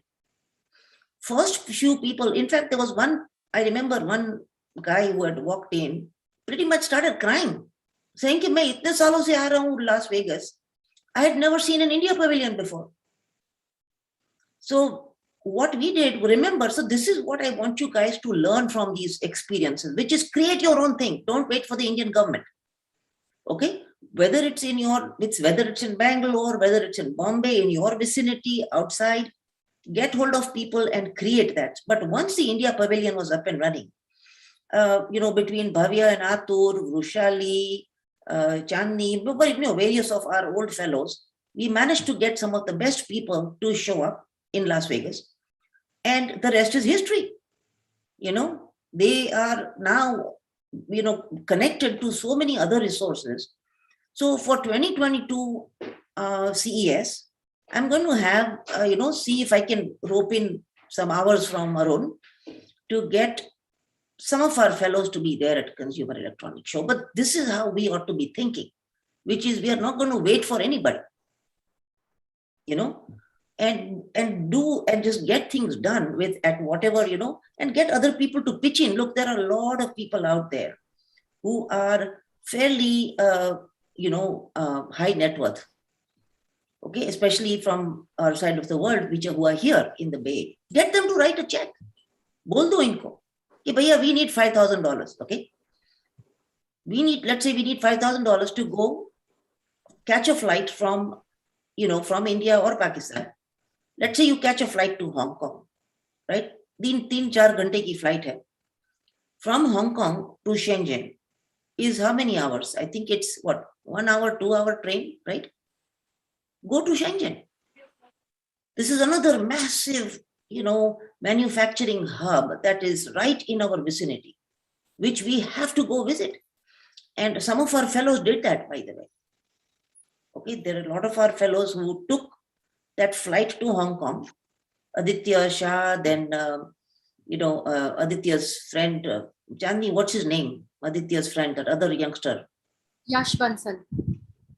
Yash, Yash, and then the other guy also, right? The Priyavrat. Priyavrat. Yeah, PV, Yash Bansal, and Aditya. They hopped onto a flight. They actually, one fine day, really called me and said, "Ma'am, write a check. Send us this $1,000. We are going to go to Shenzhen. Don't ask us questions." That writing a check is easy. Spending time is not. I need you guys to know that. So that's something also we need to do, because we are a global world now. I mean, you guys can't be just sitting around, and none of us can afford to be sitting around. We need to know what's happening in Africa. We need to know what's happening in Shenzhen. We need to know what's happening elsewhere. And so I think these, mini trips here and there are absolutely critical as you take your own ideas global. And even if you don't take them global, just to know what's happening elsewhere, and then partnering, because these days it is so easy to partner also, So this I think that this kind of exposure is critical. So anyway, that's what I wanted to share with you about Consumer Electronics Show, and hopefully many of you will be there. I see completely new faces here. Who is Bhargav Kantaria? Bhargav. I see two new people. Bhargav, tell me more. Who are you? Where are you? I am based out of India, ma'am. I yesterday came across the Fellowship 2021 on Instagram, so I signed up. Actually, I tried to log in the probably in the afternoon in India, but there was no show. There was nothing. There was no session going on, and just now I got a calendar notification saying that there's an event going on. Actually, I applied for the 2021 fellowship, but I wasn't able to get through. Okay. But I'm still keeping myself updated with the fellowship. Let's see. Yeah, you should. And just stay on just now, because just now when Arthur comes on board from Armenia, he's going to be telling us about how he has helped Arun Raj's company create a fantastic Kickstarter campaign. And he should be coming in about 3 minutes. So before that, I want to say something. I need an MBA. I need a full-time person to help me. This was Nimi's suggestion to me, but I think it's a priceless suggestion. I can't keep depending on Pooja and Chandni, who have other full-time jobs. I need somebody who is a full-time MBA to not only manage my work, but also to continue managing RCF around the year. We need a full-time person. If you guys know somebody, can you please let me know, right? Somebody who can, who is organized, because I'm constantly on the brink of retiring. Just, I want you to know, every year I threaten my fellows that I'm going. Okay, I'm retiring, Okay, this is the last time I'm doing the fellowship. Every year I threaten my fellows. And every year then I'm coming back. So it's good. It's good that I'm able to come, but it's exhausting. So I want you to know that I'm really looking for a full-time person to help me. Koi mil jaye aapko, so please let me know. I mean, where can we reach out if we have a reference? No, to me, because like who's asking me the question just now? Bhargav. Yes. Yeah, Bhargav, what do you do right now? What are you doing these days? So, ma'am, I'm currently working on a product. So I'm building Twitter for audio from India for the world. It's called Shortcast. So a platform that lets you record and share your voice as easily as sharing a tweet. The aim is to build the simplest recording studio to help people not go through an 6-hour-long journey to record a podcast and probably edit it and go through multiple steps. Rather, it's as simple as clicking and sharing. That's all. That's the product that I'm working on. Oh, very nice, actually. That's a very nice product, Bhargav. Yeah. So one of your fellows, Nirman Dave, actually referred me to join. So me and Nirman are schoolmates, were schoolmates. Yeah. And that's where I came. If you're from Rajkot, you're from my town. Yeah. Acha. Okay. I'm from Rajkot. I grew up in Adarsh Society near Racecourse. Acha. Okay. You know, and I went to I know. Nirmala Convent. First few years I went to Nirmala Convent, and then my Okay. dad was transferred to Jamnagar. So from Jamnagar, then we went to Ahmedabad, where I grew up. And It's a small world, I must say. It's a small world, but that's a very good product that you're building. We'll talk about that later, Bhargav. You have, I am assuming you have my information. We should keep me posted. I'm happy till January. I'm going to be really busy, but let me know. Keep me posted on WhatsApp. You know about what's happening. Okay, are we on for Arthur? Is Arthur joining us? Chandni, as soon as he comes, let's get started. I'm here. Hello. So ma'am, I don't have your Arthur. coordinates. Sorry. I will send it to you. Okay. Ask Nirman. Hi, Arthur. Hi, hello. Nice to meet you. Thank you so much for joining us. What a pleasure. Thank you very much for the invitation. Absolutely. We've heard so much about you from Arun. You know, it's a pleasure having you with us. And in these times of, you know, virtual connections and virtual fundraising and virtual marketing, having a link to you is absolutely priceless. And we are so grateful to Arun for connecting us to you. And the pleasure is mine.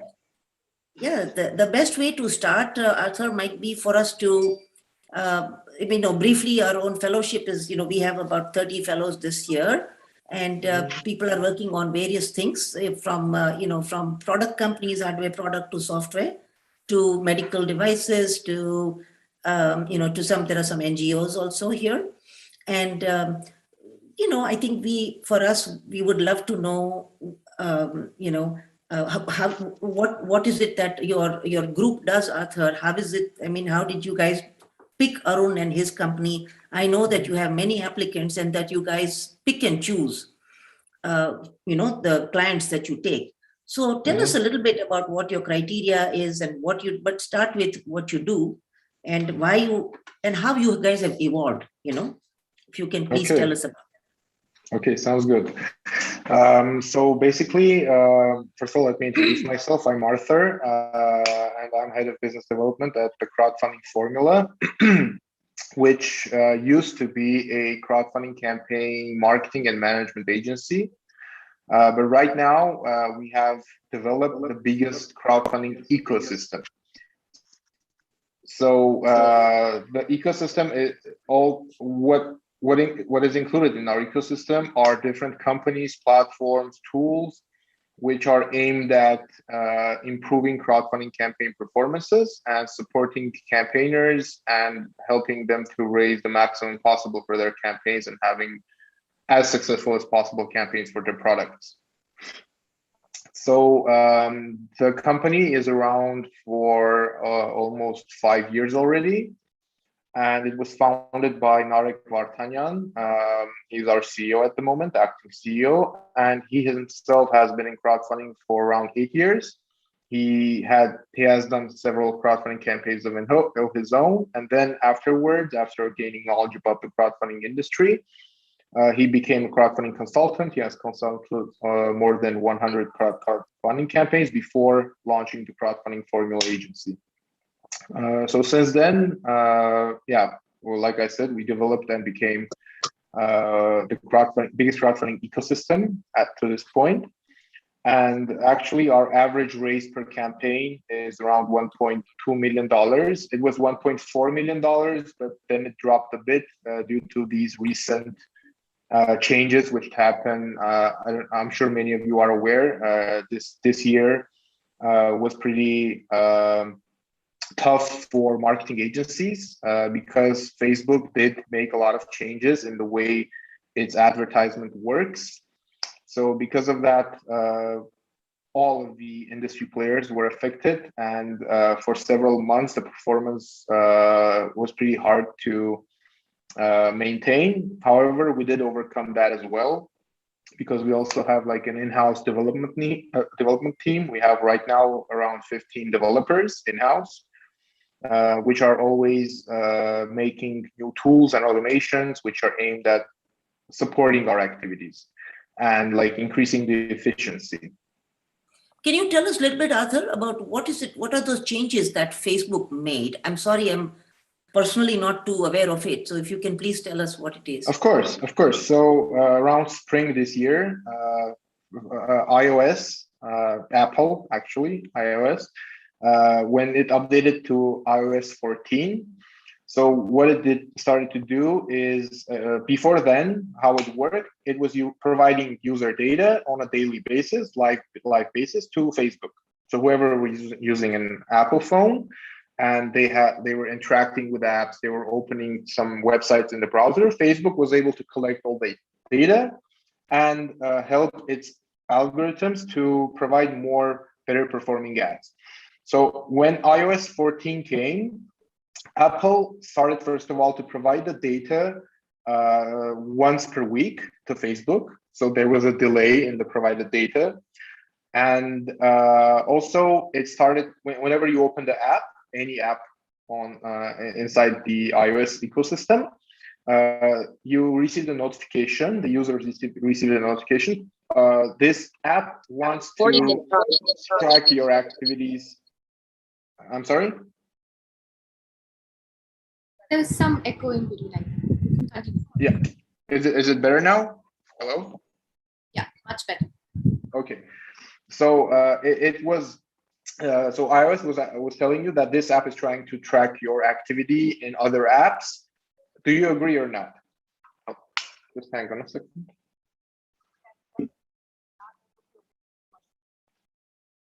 Hello? Yes, we can hear you. Okay, perfect.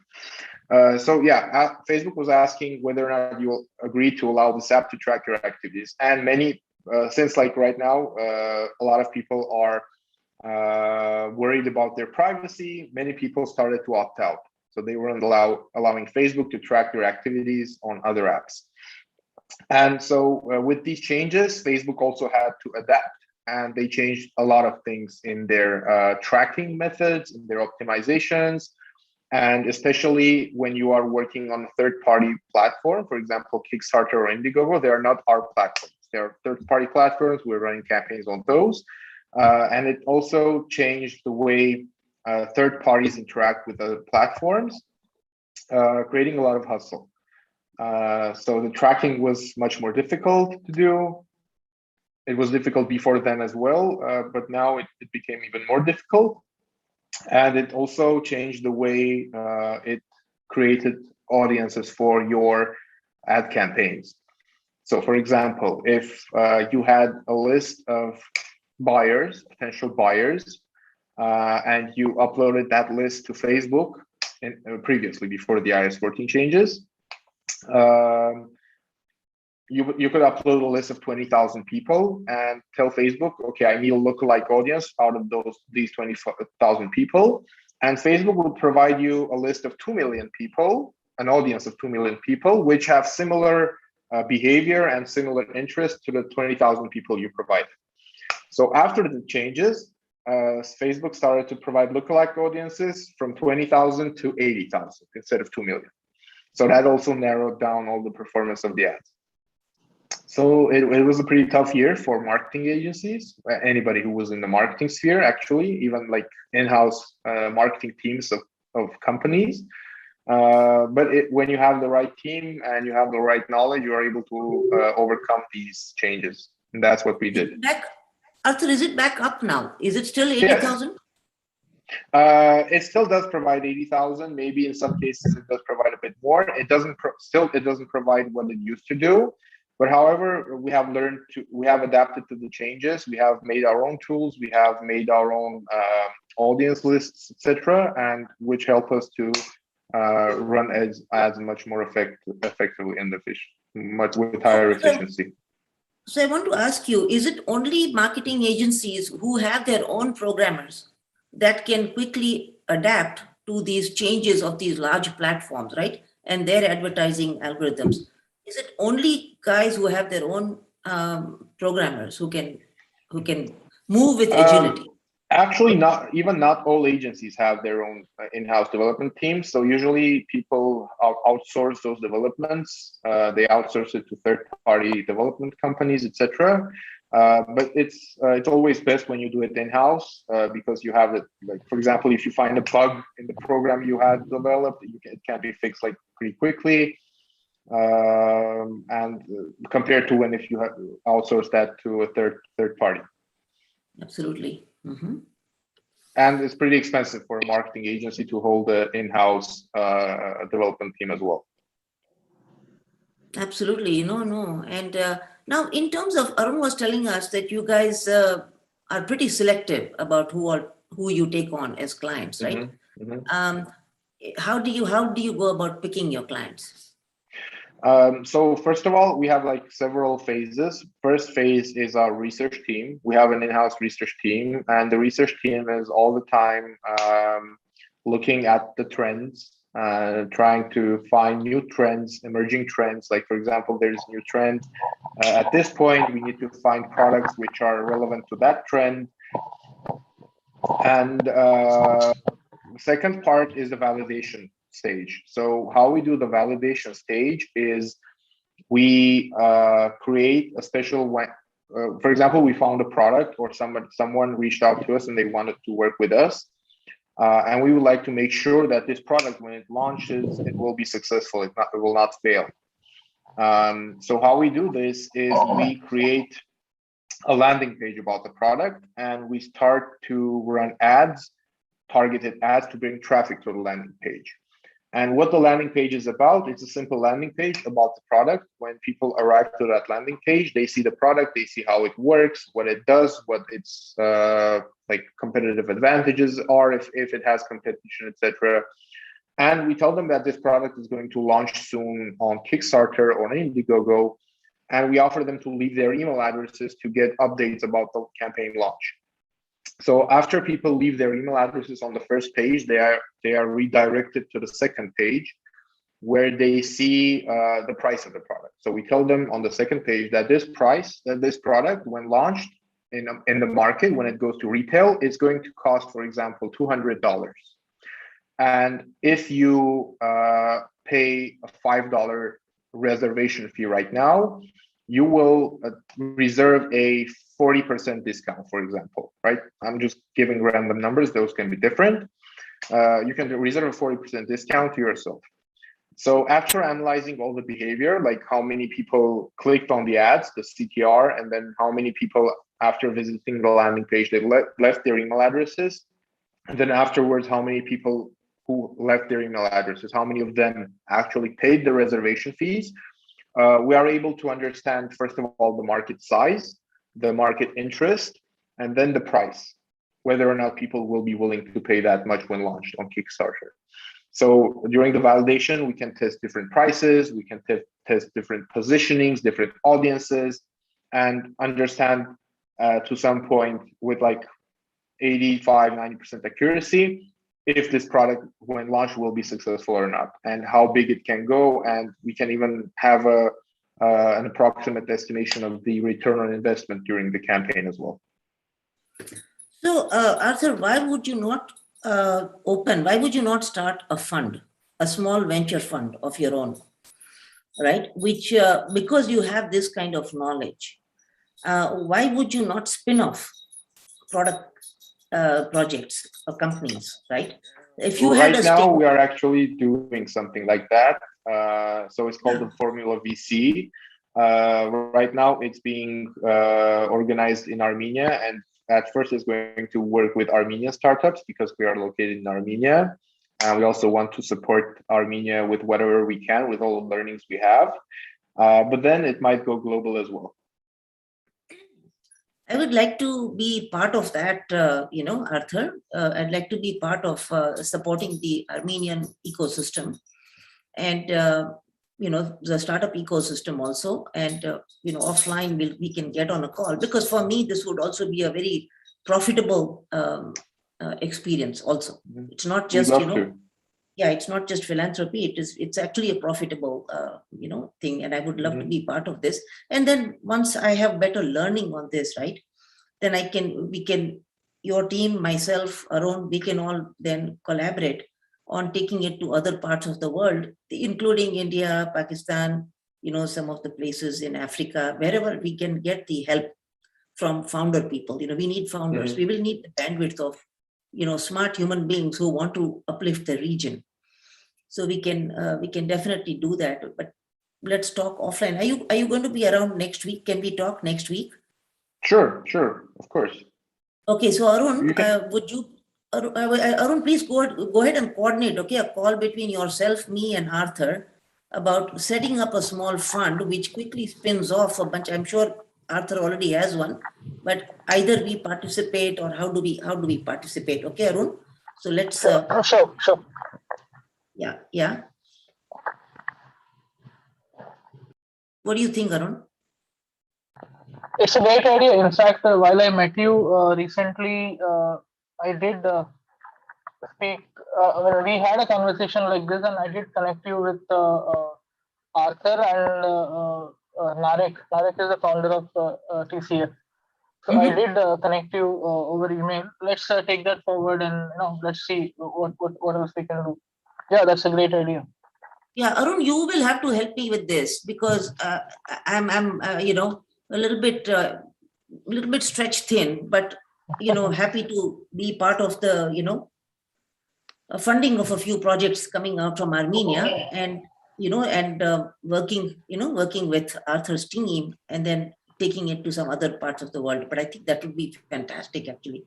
I've been slow on email, Arun. I'm sorry about that, but if you take it forward, but I know you are also stretched thin, but we could have, we need to have, maybe you can also find somebody, Arun. I think it's important. We will need people. I think all of us, these are great projects.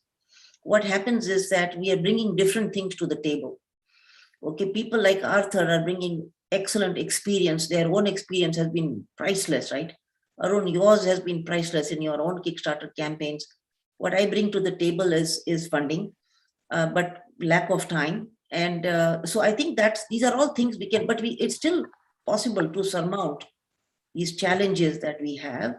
And I'm actually a little bit short on time because my parents are with me and I have a kid at home.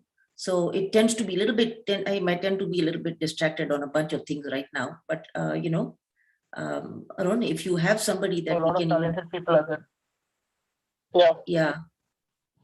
So, Arun, we will need somebody who can run with it, I think we'll have to hire somebody full time to coordinate between myself, Arthur, and you. But even you, I know that you stretch thin with your 6-year-old. But this is actually such a powerful thing that we can do as civil society. This could be actually really lifting up our nations, our entrepreneurial ecosystems. I think it's an imperative.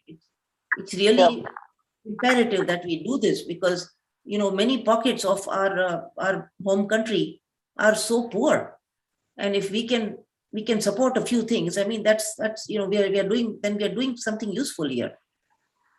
These ecosystems exist where the opportunity is available. It's all democratized. It's not like crowdfunding or some of the things that we discussed earlier are only accessible to those in let's say Bay Area or something. It's not. It's all accessible to everyone. So it's only the access to knowledge, the access to connection, the knowledge about the processes which are limiting other people to game these systems. It's only about taking what's there and connecting the dots. So there are plenty of other guys like Square Off and Raghav and Hakeem, and there are plenty of other bright startups out there who could be the next of these. Who could potentially one jump start and they could take off on their own. So sure. Yeah, Arun, Arun and Arthur, did you guys hear anything about this? Raghav was telling us about Launch Studio or something. Chandni, what was the name of that company? Launch what? You are right, Asha. Launch Studio. What was it called? Launch what? Launch Studio. Was it Launch Studio? Yeah. That's an ex-Kickstarter guy. His name is Julio Terra, and he's recently started this. And they just had a parallel session like this on crowdfunding with somebody else. So it's a new startup, not a startup, new consultancy of sorts. Arthur, are you aware of him? Yes, yes. Launch Studio is a more of a learning platform, which is initiated by ex-Kickstarter employees. And I'm glad you mentioned that, because at the end of this month, we are also launching our own crowdfunding learning platform meant for creators. It's called Creator Club. I sent the link in the chat. So if anybody's interested, they can also join. So this is going to be more of a community / learning platform, where we're going to have our team is going to present most of the video courses, like on PR, how to do PR, how to do social media marketing, how to do affiliate marketing, how to do influencer marketing, campaign structure, strategies, etc., etc. So they are going to be, and we're also going to involve industry players. For example, we're going to have one of the shipping companies, the major shipping companies who are very familiar with crowdfunding, shipment, and taxes.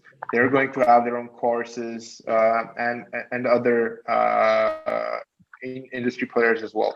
So, and it's also going to be a community where the creators are going to be able to interact within themselves. And for example, ask questions like, I'm struggling with solving this problem for my Kickstarter campaign. Does anybody have like experience in this? And they can discuss, come to solutions, etc. So this platform is going to launch in, I guess the date isn't final yet, but somewhere between October 25th to end of October. And it's only going to have like a very short joining time. Like the admissions are going to be open, I think 2 weeks per quarter. Very interesting. Yeah, that's amazing, actually. Oh, congratulations, Arthur. Thank you. Asha, you must meet up with his boss, Narek, who is the founder of crowdfunding formula. Very resourceful and very, he's a big picture guy. He's always, hacking the next thing. He's always, I mean, the company is like amoeba. It constantly is expanding into new things which are adjacent to their core thing, and they are a very people-oriented company with a great work culture and ethics and all that. So, it's a big building with about 120 people also when I was there, and they had good camaraderie, the good this thing between each other. And but Narek is a very special guy. He's you should meet him. Can you tell me again, Raj? Can you tell me again, Arun? What is the name of the company and the guy? Name of the guy is Narek, Narek. Narek Vartanyan. And the group is TCF, and Arthur is the number 2 person in the company. So Arthur is like speaking to Arthur is like speaking to Narek. No. Okay, so you're talking about the same company, no? Yes, he's talking about our company. Okay, all right. No, for sure. I think Arthur, what I'm going to do is, maybe one day fly down. What city are you guys in, by the way? In Yerevan, Armenia. In which city? Yerevan. It's the capital of Armenia. That's the capital. I'm actually coming to Italy in the end of October. So, I think first week of November or something. So at that time, I can maybe fly down to Armenia, meet you guys. It would be great. That would be wonderful. We'd love to have you here. Actually, Arun has been to Yerevan this year, and he loved it so much. We were trying to get him out of the country, and he wasn't leaving. Actually, India was blocked. I mean, it was the peak of COVID back in April or something. Even if I wanted to, I told my wife I'm going to US to shoot a Kickstarter video. I'll be back in 3 days or something, and I came back after 40 days because the country was closed. So I spent about a week at 243 and 543 Google House, and then the other 2 weeks I spent with Arthur's company. Yeah. That's right. That's right. No, it was, Yeah. See, that's what I think in the fellowship we need to know, all of you guys, because one of the things that we guarantee is a bed for life in 543 Center Drive, which is our first home that Rajeev and I had bought when the children were born. And it's available for entrepreneurs to come and, because one of the things that stops people from coming to Bay Area is the prohibitive cost, right, of staying in a hotel or motel, or how long can you pile on to a friend. So we promise a bed for life. Whenever you need to accelerate your startup, you need to be in the Bay Area. Of course, in the Bay Area, then you have a place. So It's not any place. It's on the center part of the most expensive part of the world, and walking distance from Stanford. Walking distance from Stanford, and your neighbor is Mark Zuckerberg. It's not a suburban house. It's the deal. Guys, you guys should be excited to be able to to have these fantasies in your life. Arun actually told me about that initiative, and that's wonderful. That's a very wonderful thing you are doing. I was really, really amazed. Yeah, no, I think it's a blessing to be able to do this. By the way, FYI, that house is right next door to Zuckerberg's house. So Arun, I don't know if you had a chance to go take a look at Zuckerberg's house. It's behind us. I mean, yeah, I think he cares about his privacy. There's a lot of security outside, although he knows everything, what color of, what sunlight, what am I wearing here, and who am I talking to? He knows everything about me, but his house is pretty guarded. So that's a contradiction there. That's true. That's true. But that said, he has to have, and right now with the way things are going with Facebook, right, he needs to have security, because there is a lot of people are very upset right now, with this new whistleblower stuff that's going on. But getting back to Arthur. So Arthur, how is it that you guys are picking your clients, right? I mean, who would you say no to typically? What kind of people are you saying no to? I would say we really, really care about the team actually behind the product, and our vision is a world where innovations coming from exceptional people, they reach their ultimate success. So when we understand that the other side, the party is, there are people who are caring for their product, they're caring for the world, they're trying to solve a problem. Those are the type of people we want to work with. And that they are actually going to at least try to deliver the product. Because right now, crowdfunding industry has become a scam center. A lot of people are gathering the funds and then just disappearing. So it's very, very important for us to make sure that the people will be delivering. That's why we have a very strict policy to have prototypes of the product, working prototypes, to at least ensure that the product is feasible to make, it's possible to make that product. And so we required them to send several samples to us, so that we have it at the office, so that the team gets acquainted with the product. They touch it, they feel it, they actually believe that it's a working product. And then we also send out those products to journalists, to influencers, so that they will also be able to write some reviews, some articles, or maybe make some unboxing videos about the products. So it's very, very important for us who we're actually working with. And you guys provide the whole A to Z, the whole everything, all the things, in case people don't know, right? Correct. So, and actually that is one of the reasons we also launched the Creator Club, is to educate the creators so that they know how to do manufacturing planning, how to do shipment planning, how to do taxes, how to do validation, how to do research before actually planning to make the product. So that's one of the reasons we launched the Creator Club, so to have more and more educated people which are actually planning to launch products, launch their brands, launch their companies via crowdfunding campaigns, and actually be able to do it because of the knowledge we provided them. in your view, and I'm going to let others start asking questions right after this one, okay? But one last question. Arthur, as the world becomes one unified global entity, right, especially with cryptocurrency also becoming quite prolific now in most parts of the world, even in Ethiopia. I mean, I was just looking at some artists out of Ethiopia who created an NFT of their artwork. They sold it, and actually they made so much money that they ended up, fearing that the government would take it away from them. This is exactly what we have been noticing even in India, where all these guys, early programmers and gamers who came onto this Bitcoin world, they ended up mining Bitcoins when they were very young, 10 years ago. And they mined a lot. They're very wealthy now. They're very young people.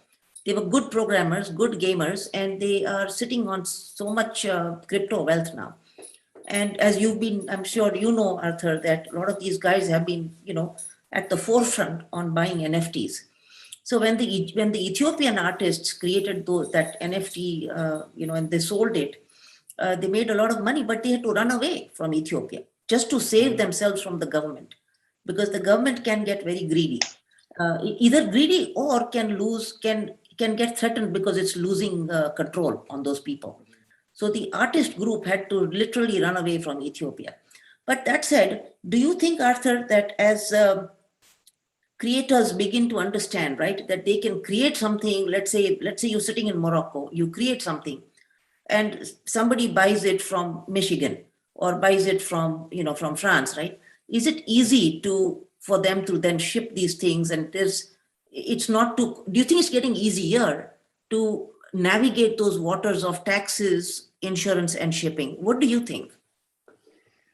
So as the world is developing more and more, and it's like the globalization is happening right now, every day is becoming more easier and easier to make things around the world and to ship from those locations. So if, for example, like 20 years ago, I wouldn't imagine somebody being able to manufacture something here in Armenia and ship it around the world. Right now, it's becoming more and more available. The opportunities are much higher than they used to be 20 years ago. And I'm sure as time passes by, like for example, 5-10 years from now, it's going to be a lot easier for people to organize manufacturing of some product in some African country, for example, or I don't know, in Australia or any other parts of the world, and actually ship it around the globe.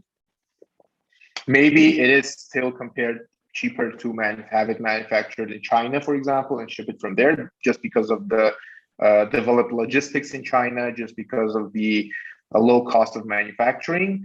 But every year, it's becoming more and more affordable to manufacture it locally in some countries. Interesting. Okay, how should we proceed, Arthur? What do you think we should do next? Should we have you continue speaking a little bit more about, are there some important things that we missed out, not heard? We've been asking you so many questions. Did we slow down your flow of talking, or should we be asking you questions now? What do you prefer? I'm fine with both. So I actually prepared a short presentation about crowdfunding. That would be great. Like if that, I know it's late, and I know it's late for some people in India. If we have time, we can go. It was a pretty long presentation, so I tried to make it the 30-minute one. If we have time, we can go over that. If not, we can perhaps go. If the audience has any questions, I can answer the questions, and then we can maybe organize a special event where I'll have like 1 or 2 hours of talking, and I'll be happy to talk in detail about the crowdfunding sector. Why don't we do one thing? I think, listen, since we have you here, and this knowledge actually is so priceless for everybody, including me, by the way. This is something I've never learned properly. Is there some way we can, is it okay, guys, if we go through the presentation that Arthur has for us? And then, okay, let's do that then. I'm seeing most people nodding. Okay, Arthur, let's do that. I think it'll be great to see the presentation, because this is just so valuable. Thank you. Okay, sounds good. So can you see my screen now? Yes, we can. Okay, wonderful. Yes, we can. Yeah. Wrong button. give me a second.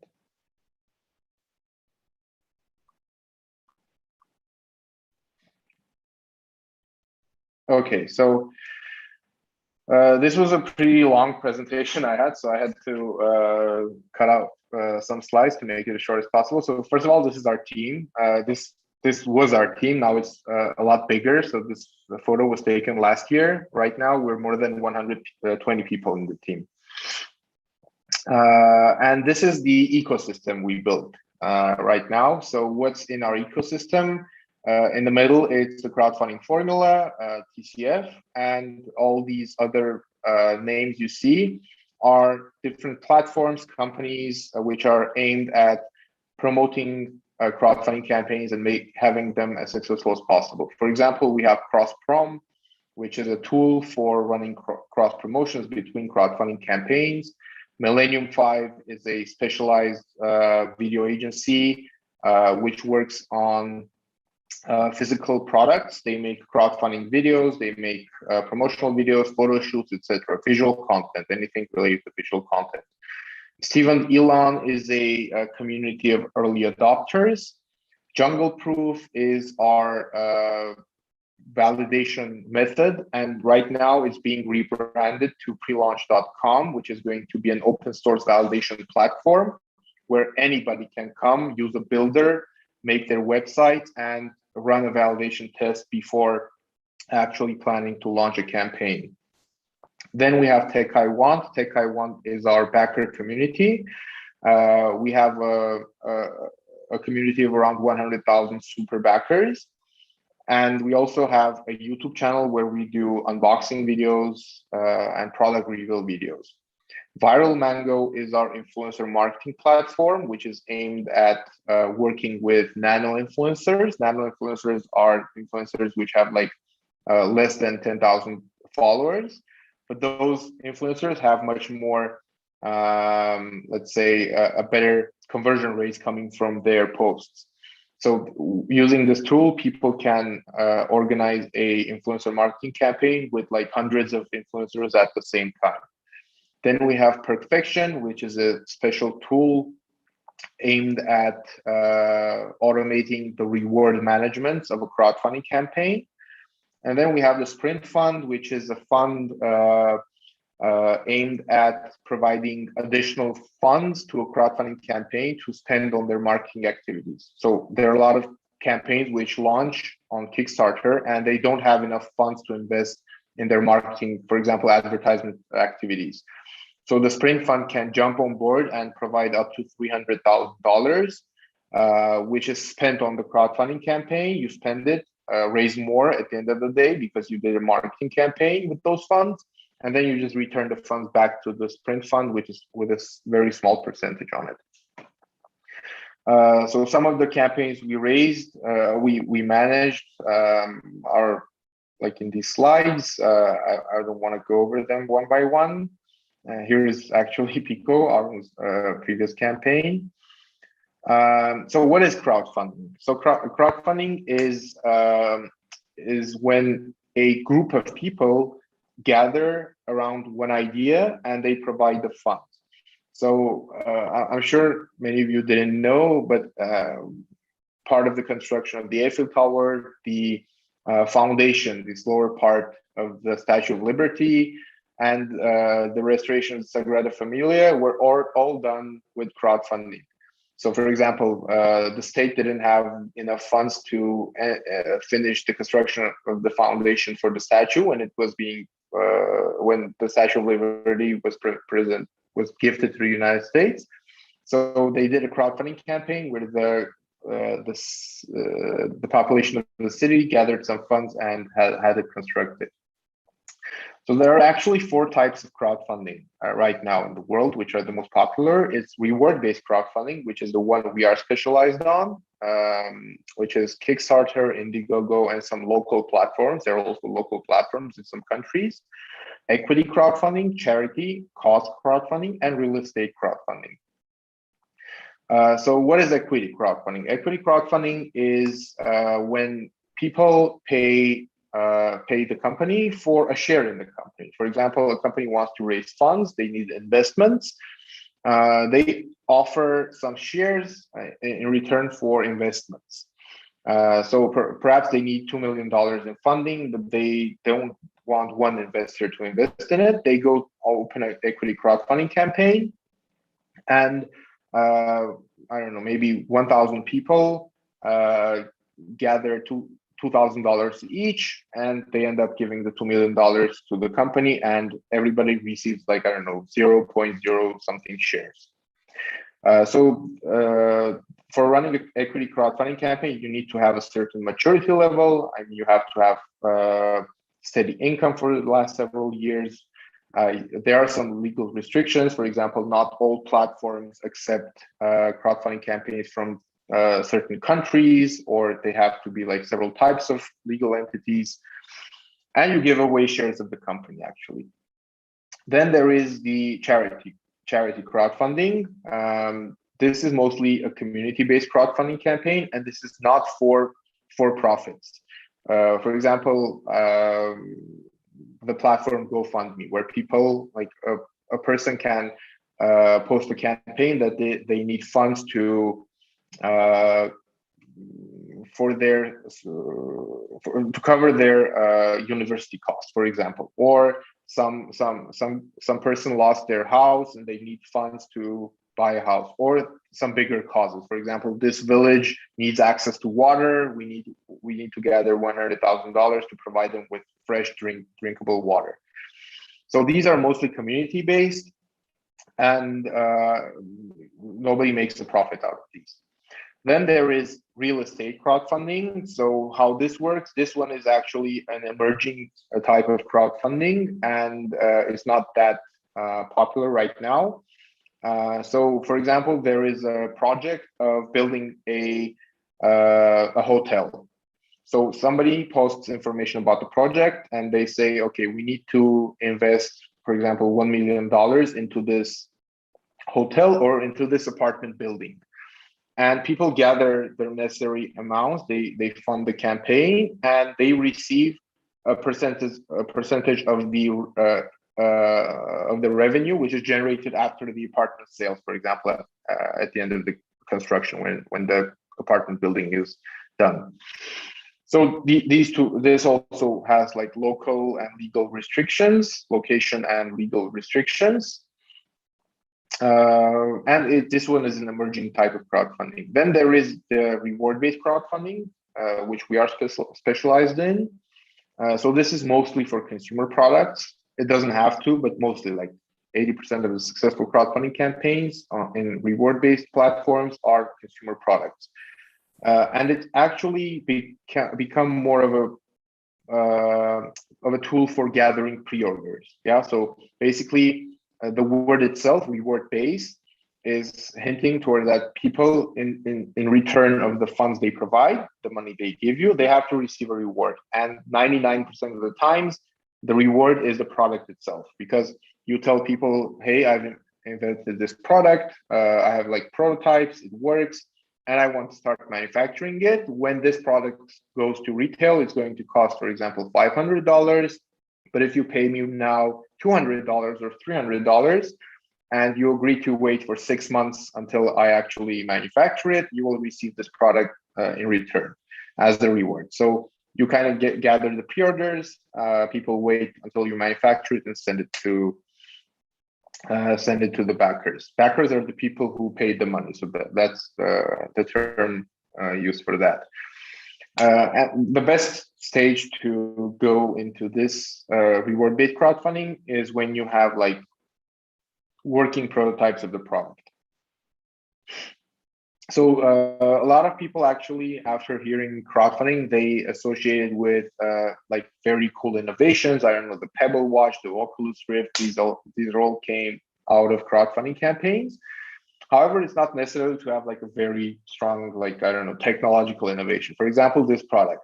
So there was this guy who had a kid, and this guy was struggling to change the diapers of the kid because the kid was all the time was throwing the hands and like not letting to change the diapers. So he came up with this product. It was like, I don't know, a cone-shaped thing where the kid can't just bring the hands down. And they actually ended up raising $120,000 for the campaign. So this is an example that it doesn't have to have technology inside. Yeah, it doesn't have to be tech. It can be a simple innovation which solves a problem for a certain amount of people, for a big amount of people. So about the statistics, up to this point, around more than 1 million campaigns have been launched. And 70% of the campaigns, they don't reach their goals. They end up being not successful. Only 1% of the campaigns are able to raise more than $100,000, and only 0.01%, there is one missing zero over here, raise more than $1 million. So what are the benefits of a crowdfunding campaign? So you get funding, first of all, it's the funds. You are able to invest in your manufacturing and manufacture product. Market research. During the crowdfunding campaign, before that, first of all, you do a lot of research to identify whether or not your product will have a market. And then during the campaign, you will also have a lot of insight coming from the backers, because backers are very engaging and they want your product to succeed. So they will be giving you tons of feedback. Then the pre-orders, you already sold your product before manufacturing it. So for example, before manufacturing, you already have 10,000 orders of your product, 10,000 early adopters. The PR, which is a very strong component of a crowdfunding campaign, because when you have a strong campaign, you have a big campaign, a growing campaign, it grabs the attention of PR and they start writing articles about you, especially when you do a PR campaign alongside. So you will have a very strong brand awareness in the market at the end of your crowdfunding campaign. And afterwards, when you launch your direct sales, people will already know you. They know that you had a Kickstarter campaign. They know that Forbes and The Verge, for example, they wrote about you and they know your brand. Then you also have a loyal base of customers, because the backers are very loyal to you if you keep your promises. For example, if you promise that you will manufacture this product with this quality in this timeline, and you actually end up keeping your promise, you will have a loyal customer base which will be waiting for your next product to come out. So if you're going to launch several products afterwards, this community is going to be waiting for your products. And also word of mouth, because backers like to talk about the products they just bought, they just backed, or they just received from their crowdfunding campaigns. And then new partnerships is also a very strong side of crowdfunding campaigns. It grabs, because your campaign, when it grabs attention, a lot of people from around the world will want to partner with you. For example, retailers, resellers, wholesalers, and there will be a lot of partnership offers coming from those sides to be the first people to have your product and resell them in their regions, for example. And then, yeah, it kind of gives you confidence as well, because having a strong crowdfunding campaign, it brings you a lot of confidence. So where to start? If, for example, you have an idea for a product, you have to do your research. First of all, you have to research whether or not there were similar products. If there were, what's your main advantage towards those products? For example, I don't know, I would go and look into Amazon and see whether or not there were similar products. I would go through the comments. I would see what people are looking for, because you can gain a lot of insights coming from the previous customers of your competitors, because they'll be writing, okay, this product is good, but for example, the charge doesn't hold for long. So you know that people want to have a product which has a larger charge time, for example, or it doesn't do this. And you know, if you solve this problem, a lot of people will want to switch to your product because you solved that problem which the previous product had.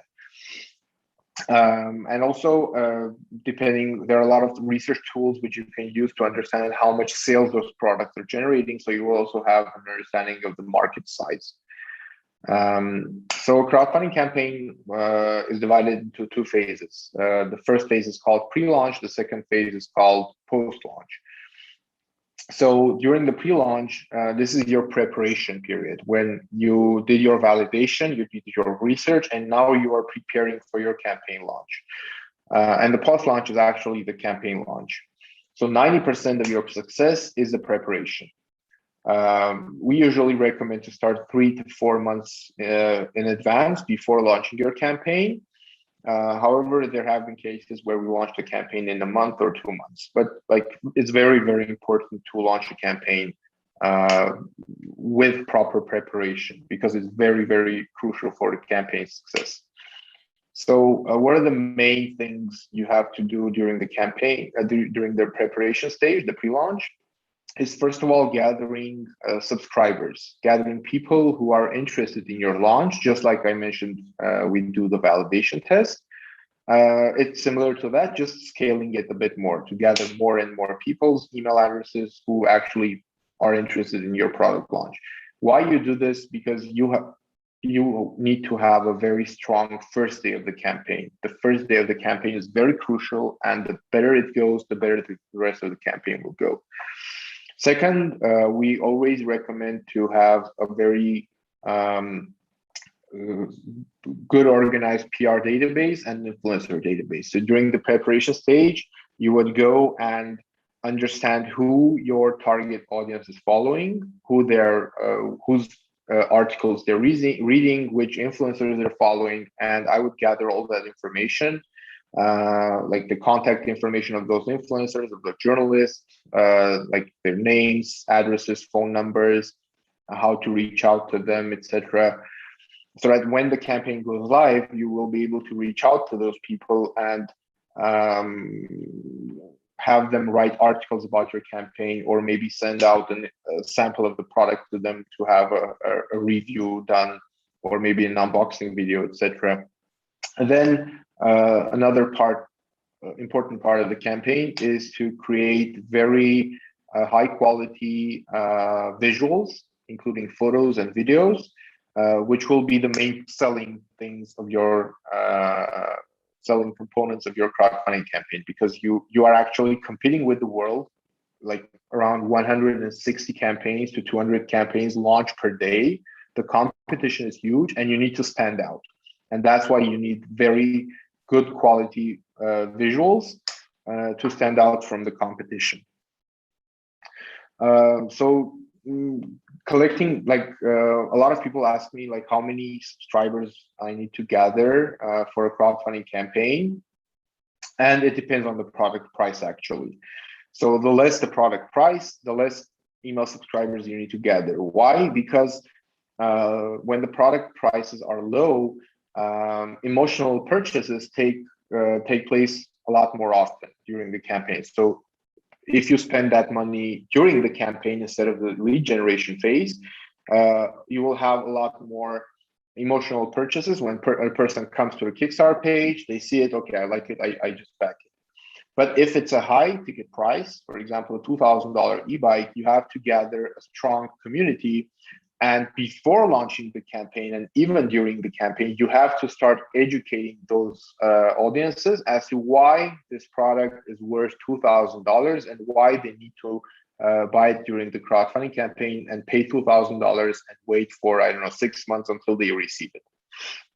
Okay, so the higher the price, the more leads and the more work you need to do with those leads until you launch your campaign. The lower the price, the less leads, and the conversion rates are usually better during the campaign. So email subscribers are also not only for the email marketing. You're not only going to send them emails about your campaign, but you can connect them to your chatbots so that they will be engaging with your chatbot. You can invite them to a Facebook group just to have other channels to reach out to those people, not only via email or your Facebook or Instagram channels.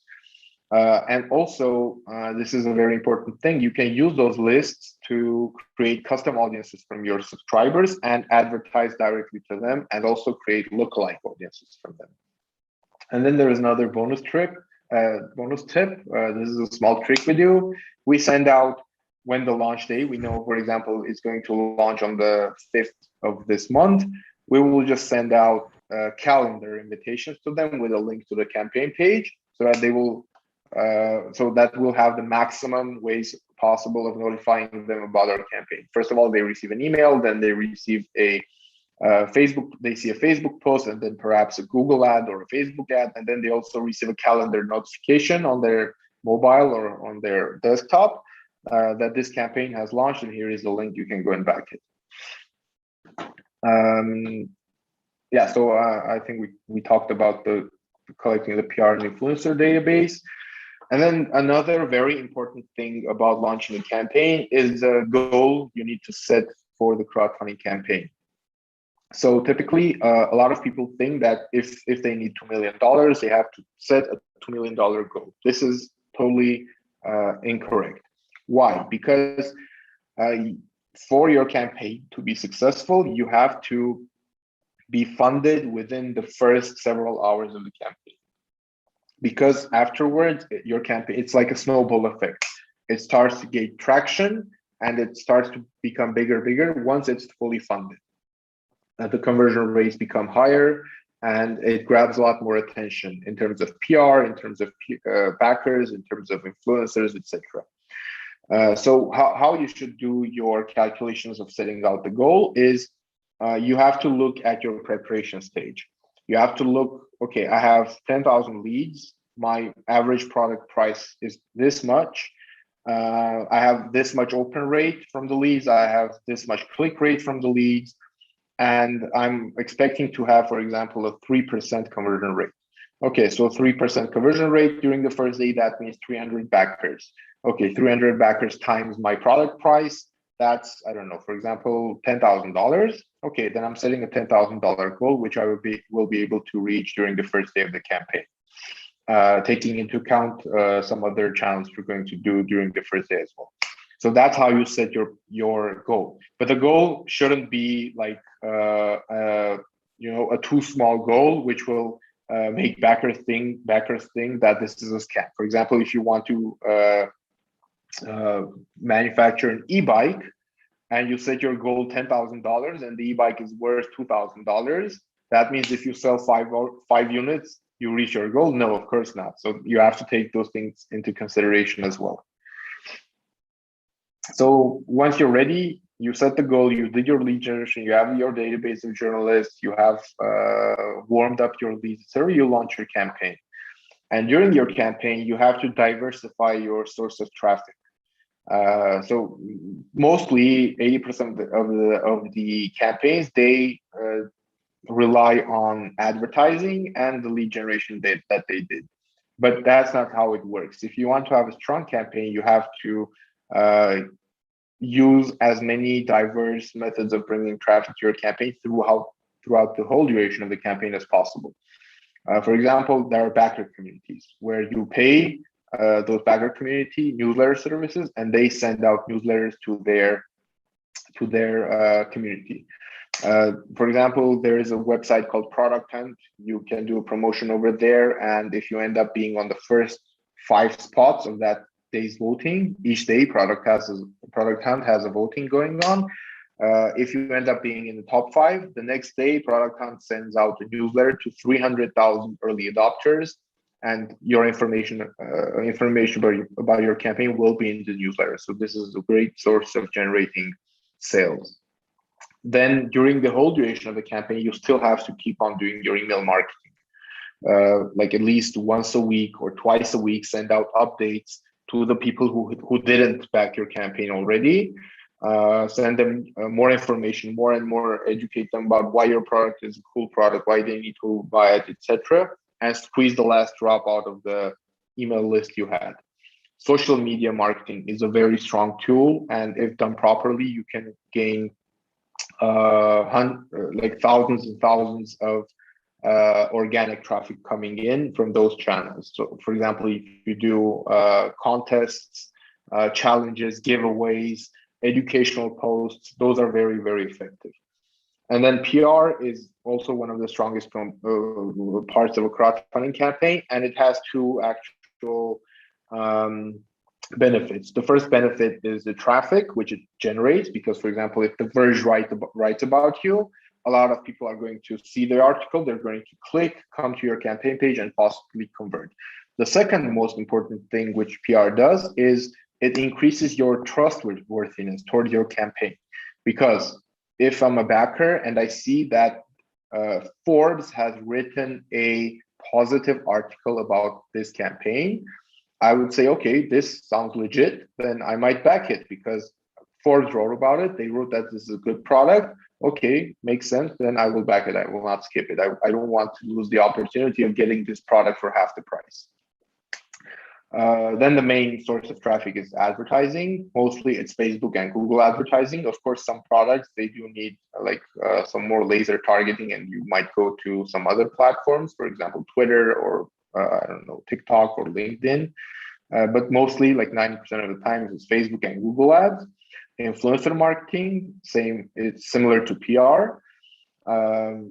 What we always do is we set up a chat with us button on the campaign page so that people, when they visit the campaign page and they have questions before they want to back it, they click on chat with us, and then we have a sales specialist answering the questions and leading those people to conversion.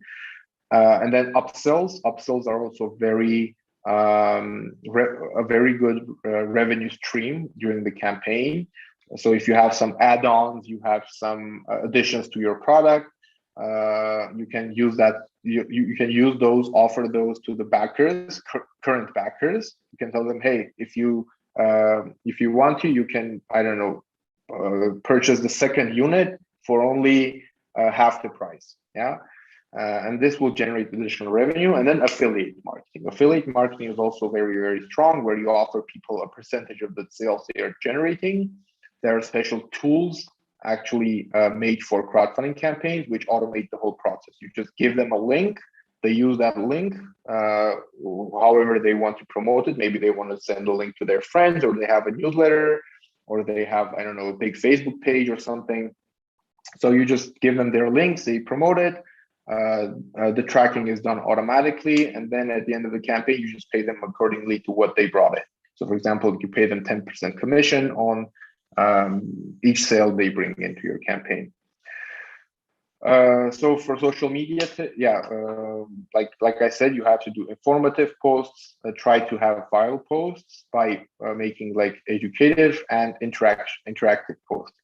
For example, for one of our campaigns, we did a challenge, hashtag my dog like me, and like it was a pet product. The campaign we were doing, it was a pet product for dogs, and we had some people post like a photo of them and their dog next to each other, and like show the world that they look alike, and that challenge went viral, and we had like 40,000 people participate in that challenge. 40,000 people actually posted a photo of themselves and their dog next to each other and used the hashtag my dog like me. So that was very, very amazing. And yeah, you have to be creative. You have to think out of the box, think of new strategies, new ways to have the backers to grab the backers' attention. For example, for one of our campaigns, we did this strategy, and this was an expensive e-bike. It cost when it launched, it cost $2,700, and then it went up to $3,900 during the campaign. So we just put this banner on the campaign page, like prices will go up at this time, at this date. And every time it went up, we changed and put the next timeline when the prices will go up again. And this actually increased the conversion rates by 30%. This was really, really good. Yeah, that's pretty much it. I think it didn't take much time from you guys. So my contact information is here. I'll send it in the chat as well. If you have any questions, just shoot me an email. I'll be more than happy to assist. Arthur, can I quickly ask you a question? Sure. The equity-based crowdfunding that you spoke about, could you give more details into like how is the evaluation done, and then how does that, so is the equity ultimately going when the company goes to IPO? Does the person wait till then, or this is something like at the same, I mean, how does it entirely work? So this is how it works. There are some platforms which do screening of the company, and they kind of give you a valuation, and they tell you that okay, we agree to host your campaign on our platform, and for each, I don't know, each share is going to cost $500 or maybe $100. And there are platforms which allow you to give your estimation of your cost and to give your offering to the public. For example, for every $1,000, I'm going to provide you with 100 shares. And then the public decides whether or not you are worth that much and they want to invest or not. Thank you.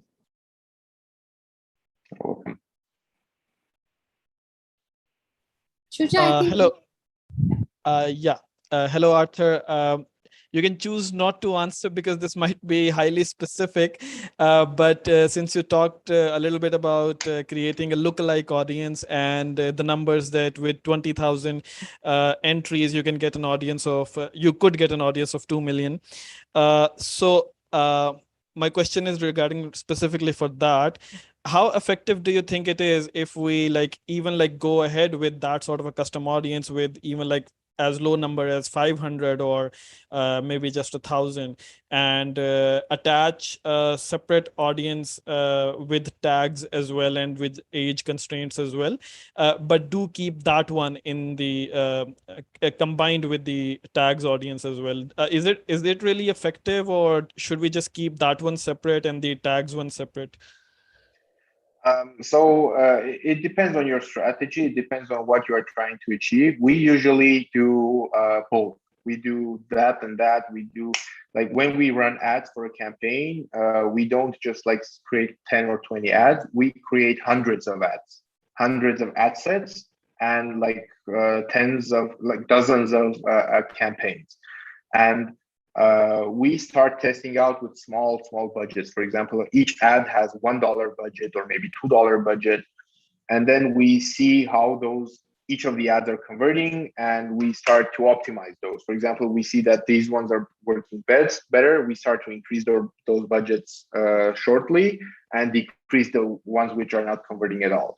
So we work with both cold audiences, warm audiences, and hot audiences. Cold audiences are the ones which you just target without any lookalikes or without any, you just put some interest, give some information to Facebook. I want to target US citizens with, I don't know, who are interested in Kickstarter.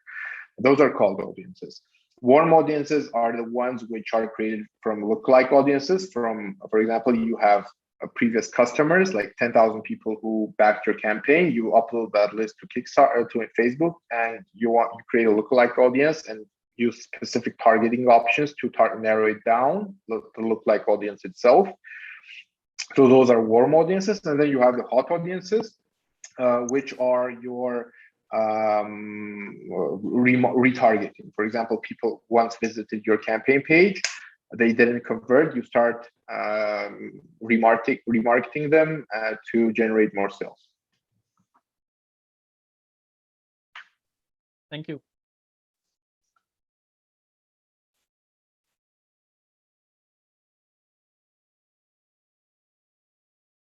I see a question from forum in the chat about elaborating on the real estate crowdfunding.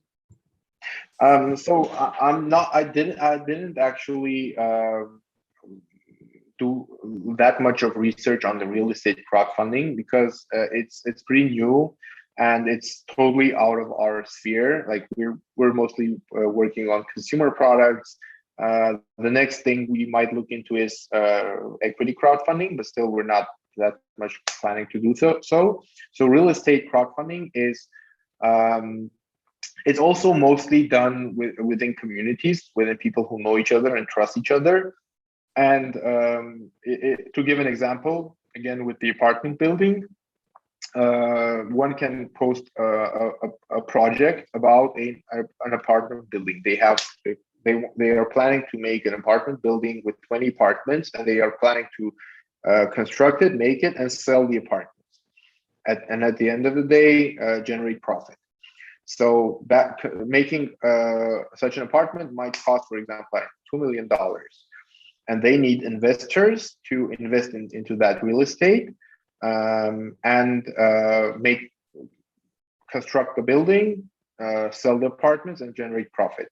So people pay, and in return, they receive shares in that real estate. Yeah, they receive I don't know, 5%, or I don't know, 100 square meters inside that apartment building, or I don't know what.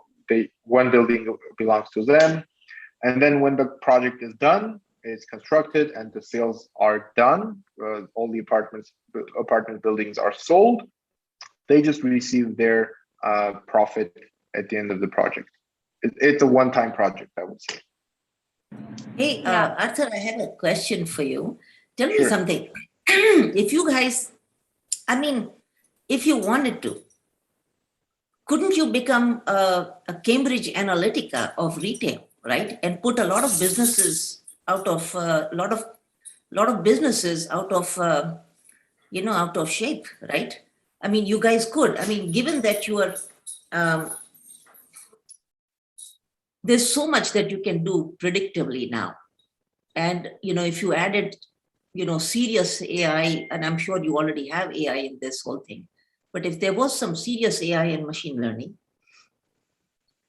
and you had, this, and I'm assuming you have the same caliber of developers as Cambridge Analytica, right? Mm-hmm. Cambridge Analytica could, if it could determine the outcome of presidential elections in America, I wonder if, outfits, which are really sort of strong in developer talent and in volume of developer talent, right? Could really create a lot of changes if it wanted. One of the things that I considered, Arthur, was that when Cambridge Analytica disbanded in London, I was actually looking for some of its engineers. I actually wanted some of those developers for my own mischief. And my own mischief, to be honest, is around reducing some of the stranglehold that bureaucracies have in the developing world. So you often have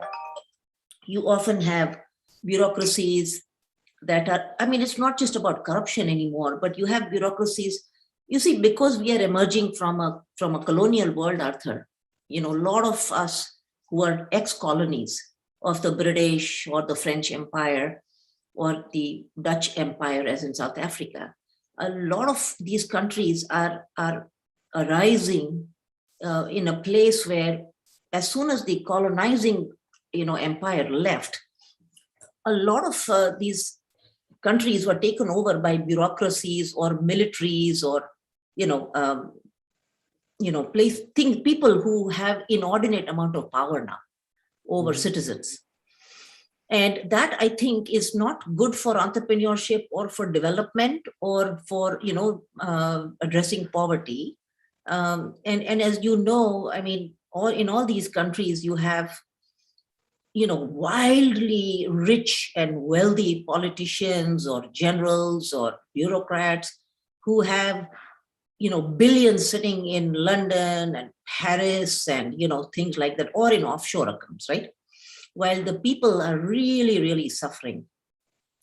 And, what's there, right, to stop us from, from really, for those of us who are sitting in Silicon Valley or something, who might have venture capital funds or might just have personal wealth, to be able to say, let me do some interventions and pull the rug from under existing power structures. And by the way, Arthur, we did this in India in the 1990s when the internet was being formed, when the internet was being born. And I know a lot of my fellows were not there at that time. I remember that a lot of countries banned the internet. A lot of poor, in poor countries, the governments, they just didn't want the internet because they didn't know what it was. and they didn't know how to deal with it. So they had banned it, just like they're banning crypto right now, often. So in those days, what we did, sitting in Silicon Valley, we knew, we were working at Sun Microsystems or IBM or Cisco. We knew that this is the next evolution of human civilization and no country should be left behind.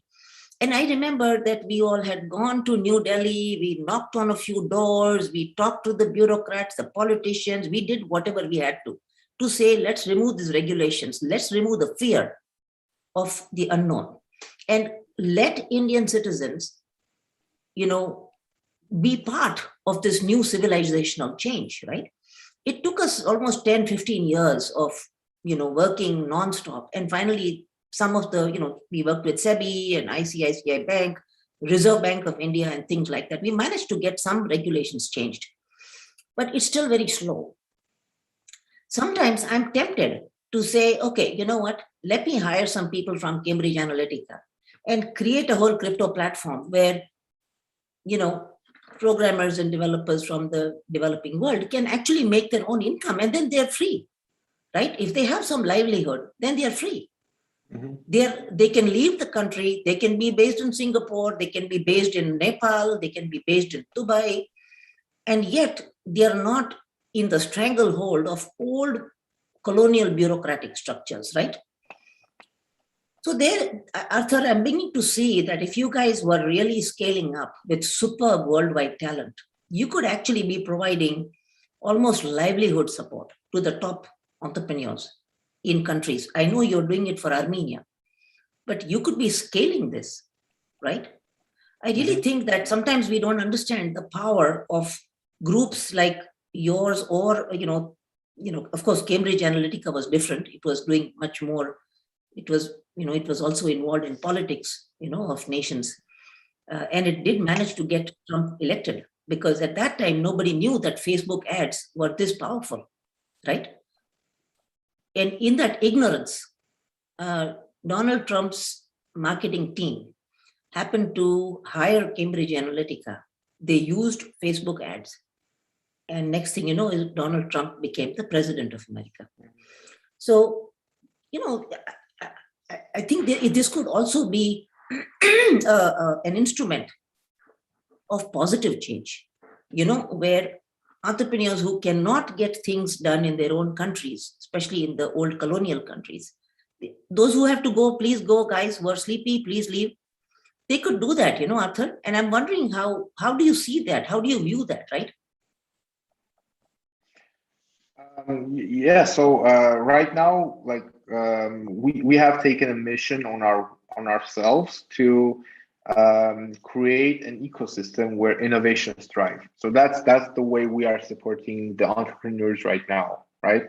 So like I said, we already have created the biggest ecosystem for physical innovations, and we are working towards making it bigger and stronger.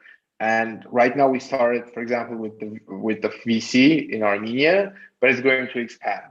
It's going to expand. It's going to go global, worldwide, and we're not going to look at the locations of where to invest, where not to invest. If we see an entrepreneur which needs support and we actually can help them, we definitely will. And but it's a matter of resources, it's a matter of time.